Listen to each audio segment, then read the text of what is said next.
ਜਿਹੜਾ ਧਾਰਮਿਕ ਸਥਾਨਾਂ 'ਚ ਪਿਆ ਸੋਨਾ ਹੀਰੇ ਜਵਾਹਰਾਤ ਨੇ ਇਹ ਨਹੀਂ ਜਿਸ ਤਰ੍ਹਾਂ ਉਹਨੂੰ ਕਾਊਂਟਰ ਕਰਨ ਲਈ ਮਨਜਿੰਦਰ ਸਿਰਸਾ ਨੇ ਵੀ ਕਹਿਤਾ ਕਿ ਦੇ ਦੇਣਾ ਚਾਹੀਦਾ, ਬਾਅਦ ਦੇ ਵਿੱਚ ਉਹ ਮੁੱਕਰ ਗਿਆ ਆਪਣੀ ਗੱਲ ਤੋਂ। ਇਹ ਜਿਹੜਾ ਧਰਮ ਦੀ ਆੜ ਦੇ ਵਿੱਚ ਇਹ ਸਾਰਾ ਕੁਝ ਹੋ ਰਿਹਾ ਜਾਂ ਇਹ ਸਰਕਾਰਾਂ ਨੂੰ ਦੇਣ ਦੀ ਤਾਂ ਗੱਲ ਹੋ ਰਹੀ ਹੈ। ਮੇਰੇ ਖਿਆਲ ਹੈ ਜੇ ਨੋਬਲ ਕਾਜ਼ ਵਾਸਤੇ ਆਪਣੇ ਹਸਪੀਟਲ ਸਕੂਲ ਖੋਲ੍ਹਣ ਤਾਂ ਕੀ ਇਹ ਵਰਤਿਆ ਜਾ ਸਕਦਾ? ਸੋਨਾ ਜਿਹੜਾ ਉਹ ਨਿਰੰਤਰ ਆਉਂਦਾ, ਜ਼ਿਆਦਾਤਰ ਆਉਂਦਾ ਜਦੋਂ ਸ਼ਤਾਬਦੀਆਂ ਮਨਾਈਆਂ ਜਾਂਦੀਆਂ ਉਹਦੇ 'ਚ। ਦੇਖਿਆ ਜਾਵੇ ਸਾਡੇ ਕੋਲ ਮਿਸਾਲ ਹੈ ਕਿ 3 ਵਾਰੀ ਜਿਹੜੀ ਹਾਲੀਆ ਕਾਰ ਸੇਵਾ ਹੋਈ, ਤਿੰਨੇ ਵਾਰੀ ਉਹ ਸੋਨੇ ਦੇ ਕਈਆਂ ਤਸਲੇ ਜਿਹੜੇ ਗਾਇਬ ਹੋ ਜਾਂਦੇ ਨੇ। ਇੱਕ ਵਾਰ ਮੰਨਿਆ ਕਿ ਮਿਲਟਰੀ ਲੈ ਗਈ ਹੋਣੀ ਹੈ, ਪਰ 2 ਵਾਰੀ ਕਿੱਥੇ ਗਏ? ਜਦੋਂ ਕਾਰ ਸੇਵਾ ਸ਼ੁਰੂ ਹੋਣ ਲੱਗੀ ਪਤਾ ਲੱਗਿਆ ਕਿ ਪੰਜੇ ਕਈਆਂ ਸੋਨੇ ਦੀਆਂ ਤੇ ਪੰਜੇ ਤਸਲੇ ਚਾਂਦੀ ਦੇ ਹੈ ਨਹੀਂ। ਜਦੋਂ ਵੀ ਹੁੰਦੀ ਆ ਉਦੋਂ ਹੀ ਗਾਇਬ ਹੋ ਜਾਂਦੀਆਂ। ਹੁਣ 2024 ਚ ਲੋੜ ਪੈਣੀ ਆ ਤੇ 24 ਤੋਂ ਪਹਿਲਾਂ ਫੇਰ ਗਾਇਬ ਨੇ। 1984 ਦੇ ਵਿੱਚ ਆਪਰੇਸ਼ਨ ਬਲੂ ਸਟਾਰ ਤੋਂ ਬਾਅਦ ਕੇਸਰੀ ਦਸਤਾਰਾਂ ਉਤਰੀਆਂ, ਉਹਦੇ ਬਾਅਦ ਕੇਸ ਵੀ ਉਤਰ ਗਏ। ਜੇ ਹੁਣ ਸਿੱਖੀ ਵੱਲ ਮਾੜਾ ਮੋਟਾ ਤੁਰੇ, ਠੀਕ ਆ, ਉਹ ਕਦੀ ਟਕਸਾਲੀਆਂ ਦਾ ਰੌਲਾ, ਕਦੀ ਮਿਸ਼ਨਰੀਆਂ ਦਾ ਰੌਲਾ। ਸਤਿ ਸ਼੍ਰੀ ਅਕਾਲ, ਸਲਾਮ ਹਮਾਰੇ ਸਾਰੇ ਦੇਸ਼ ਵਿਦੇਸ਼ ਦੇ ਦਾਨਿਸ਼ਮੰਦ ਦਰਸ਼ਕਾਂ ਨੂੰ ਜੋ ਇਸ ਵਕਤ ਜੁੜੇ ਨੇ ਅਕਾਲ ਚੈਨਲ ਦੇ ਪ੍ਰੋਗਰਾਮ ਸੱਚ ਦਾ ਸਾਹਮਣਾ ਦੇ ਨਾਲ। ਮੈਂ ਤੁਹਾਡਾ ਦੋਸਤ ਪਰਮਿੰਦਰ ਸਿੰਘ ਟਿਵਾਣਾ ਇਸ ਪ੍ਰੋਗਰਾਮ ਦੇ ਵਿੱਚ ਤੁਹਾਡੇ ਸਵਾਗਤ ਦੇ ਨਾਲ ਸਵਾਗਤ ਹੈ। ਵਕਾਲਤ ਨਾਲ ਵਾਬਸਤਾ ਰਾਜਨੀਤੀ ਮਾਮਲਿਆਂ ਦੇ ਮਾਹਰ ਸੁਰਿੰਦਰ ਸਿੰਘ ਜੀ, ਸਵਾਗਤ। ਸਤਿ ਸ਼੍ਰੀ ਅਕਾਲ। ਸਤਿ ਸ਼੍ਰੀ ਅਕਾਲ ਜੀ। ਸਤਿ ਸ਼੍ਰੀ ਅਕਾਲ। ਅੱਜ ਦੇ ਇਸ ਪ੍ਰੋਗਰਾਮ ਦੇ ਵਿੱਚ ਕਈ ਮਸਲੇ ਮਸਾਇਲ 'ਤੇ ਆਪਾਂ ਗੱਲਬਾਤ ਕਰਨੀ ਹੈ। ਸ਼ੁਰੂਆਤ ਪੰਜਾਬ ਦੀ ਸਿਆਸਤ ਤੋਂ। ਸੁਰਿੰਦਰ ਸਿੰਘ ਜੀ, ਪਿਛਲੇ ਦਿਨਾਂ ਦੇ ਦੌਰਾਨ ਜਿਹੜਾ ਆਬਕਾਰੀ ਸ਼ਰਾਬ ਦਾ ਮਾਮਲਾ ਸੀ, ਉਸ ਦੌਰਾਨ ਸਾਰਾ ਹੀ ਪਿਆਜ਼ ਨੰਗਾ ਹੋ ਗਿਆ। ਛੋਟੇ ਛੋਟੇ ਜਿਹੜੇ ਬੰਗਾਲ ਵਰਗੇ ਸੂਬੇ ਨੇ, ਉਹ ਵੀ ਜਿਨ੍ਹਾਂ ਦਾ 11,000 ਕਰੋੜ ਦਾ ਠੇਕਾ ਸੀ ਸਾਲ ਦਾ, ਉਹ 20,000 ਕਰੋੜ 'ਤੇ ਪਹੁੰਚ ਗਿਆ। ਤਾਮਿਲਨਾਡੂ 30,000 ਕਰੋੜ ਕਮਾਉਂਦਾ। ਪੰਜਾਬ ਵਾਲੇ 5 ਤੇ ਹੀ ਖੜੇ, ਸ਼ਾਇਦ 5 ਦਾ ਹਿੰਦਸਾ ਇਹਨਾਂ ਨੂੰ ਜ਼ਿਆਦਾ ਪਿਆਰਾ। ਤੇ ਇਸ ਦੌਰਾਨ ਆਬਕਾਰੀ ਦੀ ਲੁੱਟ, ਨਜਾਇਜ਼ ਠੇਕੇ, ਸਾਰਾ ਕੁਛ ਹੈ। 4 ਡਿਸਟਿਲਰੀਆਂ, ਛੋਟੀਆਂ ਮੋਟੀਆਂ ਭੱਠੀਆਂ ਫੜ ਕੇ ਕਪਤਾਨ ਸਾਹਿਬ ਖਾਨਾ ਪੂਰਤੀ ਕਰ ਰਹੇ ਨੇ। ਇਸ ਦੌਰਾਨ ਧਿਆਨ ਡਿਵਰਟ ਵੱਡੇ ਪੱਧਰ ਤੇ ਅਫਸਰਾਂ ਦੇ ਤਬਾਦਲੇ ਹੋ ਰਹੇ ਨੇ। PCS ਅਫਸਰਾਂ, DSP, SP, SSP, IS ਬਦਲੇ ਜਾ, ਮਤਲਬ ਸਿਆਸਤਦਾਨਾਂ ਦੇ ਮਨਪਸੰਦ ਦੇ ਅਫਸਰ ਲਾਏ ਜਾ ਰਹੇ ਨੇ ਤਾਂ ਜੋ ਉਹਨਾਂ ਦੇ ਕੰਮਕਾਜ ਹੋ ਜਾਣ, ਉਹ ਸਾਰੇ ਠੰਡੇ ਪੈ ਜਾਣ। ਡੈਮੇਜ ਕੰਟਰੋਲ ਕਰਨ 'ਚ ਕੀ ਕੈਪਟਨ ਸਾਹਿਬ ਮੈਨੂੰ ਲੱਗਦਾ ਕਾਫੀ ਹੱਦ ਤੱਕ ਕਾਮਯਾਬ ਹੋ ਗਏ ਨੇ, ਜਾਂ ਮਨਪ੍ਰੀਤ ਜਾਂ ਸੁੱਖੀ ਰੰਧਾਵਾ ਹੋਰਾਂ ਦੇ ਤੇਵਰ ਅਜੇ ਸਖਤ ਨੇ? ਜੀ ਹਾਂ ਟਿਵਾਣਾ ਸਾਹਿਬ, ਜਿੱਥੋਂ ਤੱਕ ਡੈਮੇਜ ਕੰਟਰੋਲ ਕਰਨ ਦੀ ਗੱਲ ਆ ਉੱਥੋਂ ਤੱਕ ਇਹ ਲਾ ਕੇ ਚੱਲੋ ਕਿ 70% ਜਿਹੜਾ ਡੈਮੇਜ ਆ ਉਹ ਕੰਟਰੋਲ ਕਰ ਗਿਆ ਕੈਪਟਨ ਸਾਹਿਬ। ਜਿਹੜਾ 30% ਰਹਿ ਗਿਆ ਉਹਦੇ 'ਚ ਚਰਨਜੀਤ ਸਿੰਘ ਚੰਨੀ ਤੇ ਜਿੱਥੋਂ ਤੱਕ ਸਵਾਲ ਆ ਮਨਪ੍ਰੀਤ ਸਿੰਘ ਬਾਦਲ ਦਾ, ਉਹ ਦੋਨੋਂ ਅਜੇ ਤੱਕ ਵੀ ਆਪਣੀ ਉਸੇ ਹੀ ਡਿਮਾਂਡ ਜਿਹੜੀ ਆ ਉਹਦੇ ਤੇ ਅੜੇ ਖੜੇ। ਲੰਚ ਖਵਾਤਾ? ਵੈਸੇ ਲੰਚ ਖਵਾਤਾ, ਲੰਚ ਤੇ ਨਹੀਂ ਖਵਾਇਆ, ਬੁਰਕੀ ਪਾਈ ਆ, ਉਹ ਤਾਂ ਮੈਂ ਕਹਿ ਨਹੀਂ ਸਕਦਾ ਹੁਣ ਕੀ ਕਹਾਂ। ਬੁਰਕੀ ਪਾ ਕੇ ਵੀ ਅਜੇ ਤੱਕ ਗੱਡੀ ਨਹੀਂ ਚੱਲੀ। ਖਾਣੇ ਦੇ ਬਹਾਨੇ ਗੱਲਾਂ ਦਲਦੀਆਂ ਹੋ ਜਾਂਦੀਆਂ ਨੇ। ਤੇ ਪਰ ਗੱਲ ਸਭ ਤੋਂ ਵੱਡੀ ਟਿਵਾਣਾ ਸਾਹਿਬ ਕੀ ਆ ਕਿ ਡੇ ਆਫ ਫਸਟ, ਚਾਹੇ ਉਹ ਕੈਬਨਿਟ ਸੀਗੀ, ਚਾਹੇ ਉਹ MLA ਨੇ, ਕਿਤੇ ਨਾ ਕਿਤੇ ਗਲਤੀਆਂ ਸਾਰੀਆਂ ਕਰਦੇ ਤੁਰੇ ਆ ਰਹੇ ਨੇ। ਜਿੱਥੋਂ ਤੱਕ MLA ਦਾ ਸਵਾਲ ਆ, MLA ਕੋਲੇ ਉਹਦੇ ਸੰਬੰਧਿਤ ਹਲਕੇ ਦੇ ਨਾਲ ਸੰਬੰਧਿਤ 3 ਜਾਂ ਕਿਤੇ 3 SHO ਨੇ, ਕਿਤੇ 4 ਨੇ, ਕਿਤੇ 2 ਵੀ ਨੇ, ਉਹ ਹੈਗੇ ਨੇ, ਉਹ ਉਹਦੇ ਅੰਡਰ ਨੇ। ਤਹਿਸੀਲਦਾਰ ਉਹਦਾ, ਨਾਇਬ ਤਹਿਸੀਲਦਾਰ ਉਸਦਾ, SDM ਉਹਦਾ, DSP ਉਹਦਾ। ਇੱਥੋਂ ਤੱਕ ਉਹਦੇ ਕੋਲੇ ਕੰਟਰੋਲ ਹੈ। ਉਹ ਸਾਰੇ ਦਾ ਕਰਤਾ ਧਰਤਾ ਉਹ ਵਾ, ਜੋ ਮਰਜ਼ੀ ਇਕੱਠਾ ਕਰੇ, ਜੋ ਮਰਜ਼ੀ ਖਿਲਾਰੇ, ਜੋ ਮਰਜ਼ੀ ਵੰਡੇ, ਉਹ ਸਾਰਾ ਕੁਝ ਉਹਦਾ ਵਾ। ਪਰ ਸਰਕਾਰ ਕਹਿੰਦੀ ਇਸ ਤੋਂ ਉੱਪਰ ਵੱਲ ਨਾ ਚਾਕੀ। ਉਹ ਹੁਣ ਕਹਿੰਦੇ ਸਾਡਾ ਇੰਨੇ ਨਾਲੋਂ ਗੁਜ਼ਾਰਾ ਨਹੀਂ ਹੁੰਦਾ। ਇਹੀ ਵੱਡਾ ਰੌਲਾ। ਉਹਦੇ ਤੋਂ ਬਾਅਦ ਵਜ਼ੀਰ ਆ ਗਿਆ। ਵਜ਼ੀਰ ਕਹਿੰਦੇ ਸਾਨੂੰ ਜ਼ਿਲ੍ਹਾ ਦਿਓ, ਜ਼ਿਲ੍ਹਾ ਨਹੀਂ ਮਿਲ ਰਿਹਾ। ਜ਼ਿਲ੍ਹਾ ਕਿਹਦੇ ਕੋਲੇ ਆ? ਸਾਰੀ ਬਿਊਰੋਕ੍ਰੇਸੀ ਕੋਲੇ ਆ। ਬਿਊਰੋਕ੍ਰੇਸੀ ਕਿਹਦੇ ਨਾਲ ਆ? ਉਹ ਮੁੱਖ ਮੰਤਰੀ ਨਾਲ ਖੜੀ ਆ। ਹੁਣ ਮੇਨ ਰੌਲਾ ਤਾਂ ਆਹ ਖੜਾ ਹਾਲ ਦੀ ਘੜੀ ਜਿਹੜਾ ਵਾ। ਔਰ ਦੇਖੋ ਗਲਤੀਆਂ ਕਿੱਥੇ ਹੋਈਆਂ ਨੇ ਟਿਵਾਣਾ ਸਾਹਿਬ। ਪਹਿਲੀ ਕੈਬਨਿਟ ਦੀ ਮੀਟਿੰਗ ਆ, ਏਜੰਡਾ ਲਿਆਂਦਾ ਜਾਂਦਾ, 50 ਪੇਜ ਤੋਂ ਵੱਧ ਦਾ ਕੈਬਨਿਟ ਮਿਨਿਸਟਰ ਨੇ ਉਹਨਾਂ ਨੂੰ ਪਕੜਾ ਦਿੱਤਾ ਜਾਂਦਾ ਜੀ। ਕਹਿੰਦੇ ਆ ਜੀ ਇਹਨੂੰ ਪਾਸ ਕਰ ਦਿਓ। ਉਹ ਕਹਿੰਦੇ ਵੀ ਪਾਸ ਕਰ ਦਈਏ, ਸਾਨੂੰ 50 ਪੇਜ ਦਾ ਇਹਨੂੰ ਪੜ੍ਹਨ ਲਈ ਸਮਾਂ ਤਾਂ ਚਾਹੀਦਾ। ਕਹਿੰਦੇ ਕੱਲ ਤੇ ਲੈ ਜਾਓ। ਕੱਲ ਤੇ ਜਦੋਂ ਮੀਟਿੰਗ ਹੁੰਦੀ ਆ, ਚੀਫ ਸੈਕਟਰੀ ਘਰ ਤੋਂ ਬੈਠਾ ਸੰਬੋਧਨ ਕਰਦਾ ਉਹਨਾਂ ਨੂੰ। ਦੇਖੋ ਅਚੰਭੇ ਦੀ ਗੱਲ ਆ ਕਿ CM ਨਹੀਂ ਹੈ। CM ਤੋਂ ਪਹਿਲਾਂ ਜਦੋਂ ਮੀਟਿੰਗ ਹੋ ਰਹੀ ਆ, ਉਸ ਵੇਲੇ ਜਦੋਂ ਵੀਡੀਓ ਕਾਨਫਰੰਸਿੰਗ 'ਚ ਕਰਦਾ, ਜਦੋਂ ਵਿਰੋਧ ਹੁੰਦੇ ਉੱਥੇ ਆਉਂਦਾ। ਉੱਥੇ ਕੈਬਨਿਟ ਜਿਹੜੀ ਆ ਉਹ ਵਾਕਆਊਟ ਕਰਦੀ ਆ। ਕੈਬਨਿਟ ਦਾ ਵਾਕਆਊਟ ਕਰਨਾ ਨਹੀਂ ਸੀ ਬਣਦਾ। ਕੈਬਨਿਟ ਜਿਹੜੀ ਸੀ ਉਹ ਉੱਥੇ ਉਸ ਵੇਲੇ ਆਦੇਸ਼ ਦਿੰਦੀ ਚੀਫ ਸੈਕਟਰੀ ਨੂੰ ਕਿ ਤੁਸੀਂ ਮੀਟਿੰਗ 'ਚੋਂ ਬਾਹਰ ਜਾਓ। ਉਹ ਗਲਤ ਫੈਸਲਾ ਸੀ। ਪਹਿਲੀ ਗੱਲ ਉੱਥੇ ਹੀ ਕੈਬਨਿਟ ਗਲਤ ਸੀ, ਕੈਬਨਿਟ ਗਲਤ ਫੈਸਲਾ ਲੈ ਗਈ।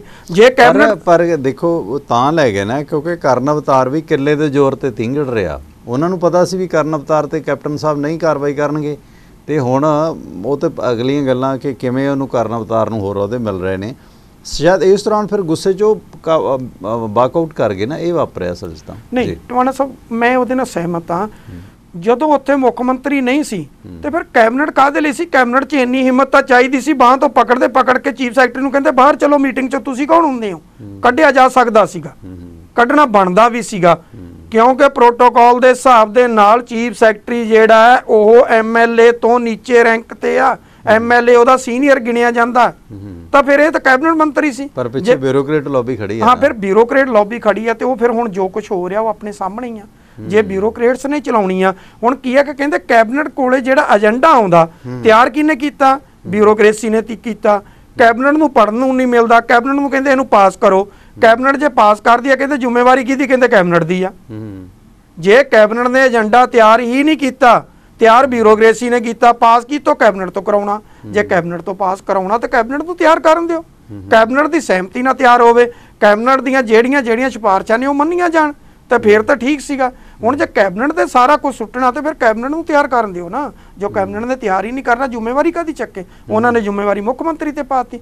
ਹੁਣ ਮੁੱਖ ਮੰਤਰੀ ਸਾਹਿਬ ਕਸੂਤੇ ਫਸ ਗਏ। ਹੁਣ ਮੁੱਖ ਮੰਤਰੀ ਸਾਹਿਬ ਕਹਿ ਰਹੇ ਆ ਕਿ ਭਾਈ ਜਿਹਨੇ ਜਾਣਾ ਜਾਓ, ਜਿਹਨੇ ਰਹਿਣਾ ਰਹੋ। ਜੋ ਇਸ ਵੇਲੇ ਦੀ ਹਾਲਾਤ ਬਣੀ ਪਈ ਆ ਟਵਾਣਾ ਸਾਹਿਬ, ਜੇਕਰ ਮਨਪ੍ਰੀਤ ਸਿੰਘ ਅਕਾਲੀ ਦਲ ਛੱਡ ਸਕਦਾ ਤੇ ਮਨਪ੍ਰੀਤ ਇਸ ਵੇਲੇ ਕਾਂਗਰਸ ਵੀ ਛੱਡੇਗਾ। ਇਹ ਹਾਲਾਤ ਬਣ ਚੁੱਕੇ ਨੇ। 2 ਵਜ਼ੀਰ ਜਿਹੜੇ ਆ ਪੰਜਾਬ ਕੈਬਨਿਟ ਤੋਂ ਬਾਹਰ ਹੋਣਗੇ। ਪਹਿਲਾਂ ਆਪਣੀ ਪਾਰਟੀ ਸ਼ੁਰੂ ਕਰਕੇ ਸਿਆਸੀ ਖੁਦਕੁਸ਼ੀ ਕਰ ਗਿਆ ਸੀਗਾ ਇੱਕ ਤਰੀਕੇ ਨਾਲ, ਜਿਵੇਂ ਬਾਦਲ ਸਾਹਿਬ ਨੇ ਕਿਹਾ ਸੀ, ਪਰ ਹੁਣ ਮਨਪ੍ਰੀਤ ਕਾਂਗਰਸ ਤਾਂ ਨਹੀਂ ਛੱਡੇਗਾ। ਜੋ ਮੈਨੂੰ ਲੱਗਦਾ ਆਪਣੇ ਸਿਆਸੀ ਨਜ਼ਰੀਏ ਤੋਂ ਉਹ ਹੌਲੀ ਹੌਲੀ ਸਟਰੋਂਗ ਹੋ ਰਿਹਾ, ਕਿਉਂਕਿ ਸਮੁੱਚੀ ਕੈਬਨਿਟ ਦੇ ਵਿੱਚੋਂ ਸੁੱਖੀ ਰੰਧਾਵਾ ਜਾਂ ਹੋਰਾਂ ਨੂੰ ਜਿਵੇਂ ਕੈਪਟਨ ਸਾਹਿਬ ਠੰਡੇ ਕਰਦੇ ਆ, ਮਨਪ੍ਰੀਤ ਨਾਲ ਕੈਪਟਨ ਸਾਹਿਬ ਬੜੇ ਸਲੀਕੇ ਨਾਲ, ਕਿਉਂਕਿ ਸੁੱਖੀ ਰੰਧਾਵਾ, ਬਾਜਵਾ ਇਹ ਸਾਰੇ ਸ਼ੰਭੂ ਤੱਕ ਸੀਮਤ ਨੇ। ਮਨਪ੍ਰੀਤ ਜੇ ਕਾਂਗਰਸ ਜੁਆਇਨ ਕਰਦਾ ਤਾਂ ਉੱਪਰੋਂ ਕਰਦਾ, ਉਹ ਉੱਪਰ ਜਿਹੜੀ ਸੀਨੀਅਰ ਹਾਈ ਕਮਾਂਡ ਹੈ ਦਿੱਲੀ ਦੀ ਕਾਂਗਰਸ ਆ, ਉਹ ਸਾਰੀ ਮਨਪ੍ਰੀਤ ਨਾਲ ਜ਼ਿਆਦਾ ਸੈੱਟ ਹੈ ਸੁੱਖੀ ਰੰਧਾਵਾ ਜਾਂ ਹੋਰਾਂ ਦੇ ਮੁਕਾਬਲਤਨ। ਨਹੀਂ ਜੀ ਟਵਾਣਾ ਸਾਹਿਬ, ਮੈਂ ਉਹਦੇ ਨਾਲ ਸਹਿਮਤ ਹਾਂ। ਉੱਪਰਲੀ ਹਾਈ ਕਮਾਂਡ ਤਾਂ ਨਵਜੋਤ ਸਿੰਘ ਸਿੱਧੂ ਨਾਲ ਵੀ ਸੀ, ਹਾਈ ਕਮਾਂਡ ਤਾਂ ਮਰੀ ਪਈ ਆ। ਰਾਹੁਲ ਗਾਂਧੀ ਪਾਰਟੀ ਪ੍ਰਧਾਨ ਤੋਂ ਅਸਤੀਫਾ ਦੇ ਗਿਆ, ਸੋਨੀਆ ਗਾਂਧੀ ਤੋਂ ਪ੍ਰਧਾਨਗੀ ਨਹੀਂ ਚੱਲ ਰਹੀ, ਪ੍ਰਿੰਕਾ ਦਾ ਪਤਾ ਹੀ ਨਹੀਂ ਉਹ ਕਿਹੜੀ ਜਗ੍ਹਾ। ਕੀ ਸਿੱਧੂ, ਮਨਪ੍ਰੀਤ ਜਾਂ ਸੁੱਖੀ ਇਹ ਸਾਰਾ ਖੇਮਾ ਆਪਸ ਚ ਸਟਰੋਂਗ ਹੋਣ ਦੀਆਂ ਕਨਸੂਆਂ ਵੀ ਆ ਰਹੀਆਂ ਨੇ? ਟਵਾਣਾ ਸਾਹਿਬ ਸਾਰੇ ਇਕੱਠੇ ਹੋਣਗੇ, ਕੋਈ ਦੋ ਰਹਿਆ ਨਹੀਂ। ਸਭ ਤੋਂ ਪਹਿਲਾਂ ਕੀ ਹੋਏਗਾ ਕਿ ਜੋ ਹਾਲਾਤ ਬਣੇ ਹੋਏ ਨੇ, ਕੈਪਟਨ ਸਾਹਿਬ ਨੂੰ ਆ ਕਿ 30 ਅਗਸਤ ਤੱਕ ਜਿਹੜਾ ਮੁੱਖ ਸਕੱਤਰ ਆ ਉਹਨੂੰ ਉਹਦੇ ਅਹੁਦੇ ਤੇ ਰਹਿਣ ਦਿੱਤਾ ਜਾਵੇ। ਕਰਨ ਅਵਤਾਰ ਨੂੰ ਤਾਂ ਤੈਅ ਕਹਿ ਰਿਹਾ ਕਿ ਉਹਦਾ ਕੈਰੀਅਰ ਦੇਖ ਲਓ, ਜਿਹਦੇ ਲਈ ਕਿ ਕੈਬਨਿਟ ਤਿਆਰ ਨਹੀਂ ਹੈ। ਕੈਬਨਿਟ 'ਚ ਸਿਰਫ 2 ਰਹਿ ਗਏ ਨੇ, ਉਹਨਾਂ 'ਚ ਮਨਪ੍ਰੀਤ ਸਿੰਘ ਬਾਦਲ ਔਰ ਦੂਜਾ ਚਰਨਜੀਤ ਸਿੰਘ ਚੰਨੀ, ਦੋਨੋਂ ਅੜ ਕੇ ਬੈਠੇ ਨੇ ਕਿ ਇਹਨੂੰ ਪਾਸੇ ਕੀਤਾ ਜਾਵੇ। ਜੇ ਉਹਨੂੰ ਪਾਸੇ ਨਹੀਂ ਕਰਦੇ ਤਾਂ ਮਸਲਾ ਵਧੇਗਾ। ਰਹੀ ਗੱਲ ਜੇਕਰ ਪੰਜਾਬ 'ਚ ਕਾਂਗਰਸ ਬਚਾਉਣੀ ਆ ਤੇ 2022 ਇਲੈਕਸ਼ਨ ਲੜਨੀ ਆ ਤਾਂ ਫਿਰ ਹਾਈ ਕਮਾਂਡ ਕਾਂਗਰਸ ਦੀ ਨੂੰ ਦਖਲ ਦੇਣਾ ਪਏਗਾ, ਦਖਲ ਦੇ ਕੇ ਕੈਪਟਨ ਨੂੰ ਪਾਸੇ ਕਰਨਾ ਪਏਗਾ। ਨਹੀਂ ਕਰਨਗੇ ਤਾਂ ਫਿਰ ਕਾਂਗਰਸ ਦੇ ਕੋਲੇ 117 ਚੋਂ 1 ਬਚਣੀ ਆ, ਉਹ ਵੀ ਕੱਲੀ ਪਟਿਆਲਾ ਸ਼ਹਿਰੀ। ਉੱਥੋਂ ਵੀ ਕੈਪਟਨ ਸਾਹਿਬ ਖੁਦ ਨਹੀਂ ਲੜਨਗੇ, ਆਪਣੀ ਬੇਟੀ ਨੂੰ ਲੜਾਉਣਗੇ ਕਿ ਤਾਂ ਕਿ ਉਹਨੂੰ ਉਮਰ ਭਰ ਲਈ ਜਿਹੜੀ ਆ ਪੈਨਸ਼ਨ ਲੱਗ ਜਾਏ। ਬਾਕੀ ਸਾਰਾ ਸੂਫੜਾ ਸਾਫ਼ ਹੋਣਾ ਜੋ ਹਾਲਾਤ ਬਣੇ ਹੋਏ ਨੇ। ਇਹ ਹਾਲਾਤ ਬਣਾਏ ਕਿਹਨੇ ਨੇ? ਜੇ ਜਿੱਤੇ ਕੈਪਟਨ ਦੇ ਸਿਰ ਤੇ ਸੀ, ਤੇ ਜੇ ਹੁਣ ਹਾਰ ਹੋਣੀ ਆ ਤੇ ਉਹ ਵੀ ਕੈਪਟਨ ਦੇ ਸਿਰ ਤੇ ਹੋਣੀ ਆ। ਜਿੰਨੀ ਜੋ ਹਾਲਾਤ ਚੱਲ ਰਹੇ ਨੇ, ਜਿੰਨੀ ਜਲਦੀ ਜੇਕਰ ਹਾਈ ਕਮਾਂਡ ਨੇ ਕੋਈ ਫੈਸਲਾ ਨਾ ਲਿਆ, ਕੈਪਟਨ ਨੂੰ ਪਾਸੇ ਨਾ ਕੀਤਾ, ਤਾਂ ਕਾਂਗਰਸ ਦਾ ਸੂਫੜਾ ਸਾਫ਼ ਹੋਣਾ ਜਿਹੜਾ ਉਹ ਦੇਖ ਰਿਹਾ ਬਿਲਕੁਲ ਸਾਹਮਣੇ ਆ ਕਿ ਕਾਂਗਰਸ ਦਾ ਬਿਲਕੁਲ ਜਿਹੜਾ ਪੂਰੇ ਪੰਜਾਬ 'ਚੋਂ ਉਹ ਸਫਾਇਆ ਹੋਇਆ। ਇੱਕ ਗੱਲ ਸੁਰਿੰਦਰ ਸਿੰਘ ਜੀ, ਜਿਸ ਤਰ੍ਹਾਂ ਦੇ ਹਾਲਾਤ ਬਣ ਰਹੇ ਨੇ, ਜਿਹੜੇ ਪਸੰਦੀਦਾ ਅਧਿਕਾਰੀ ਲਾਏ ਜਾ ਰਹੇ ਨੇ, IAS ਤੋਂ ਲੈ ਕੇ PCS ਸਾਰੇ ਹੇਠਲੇ ਅਧਿਕਾਰੀ ਬਦਲੇ ਜਾ ਰਹੇ ਨੇ, ਇਲਾਕੇ ਦੇ ਕਾਂਗਰਸੀ ਨੇਤਾਵਾਂ ਦੇ ਮੁਤਾਬਕ ਉਹਨਾਂ ਦਾ ਪਸੰਦੀਦਾ ਅਫਸਰ ਲੱਗ ਰਿਹਾ। ਇੰਨਾ ਕੀ ਚਾਹੀਦਾ ਹੁੰਦਾ ਬਹੁਤਿਆਂ ਨੂੰ।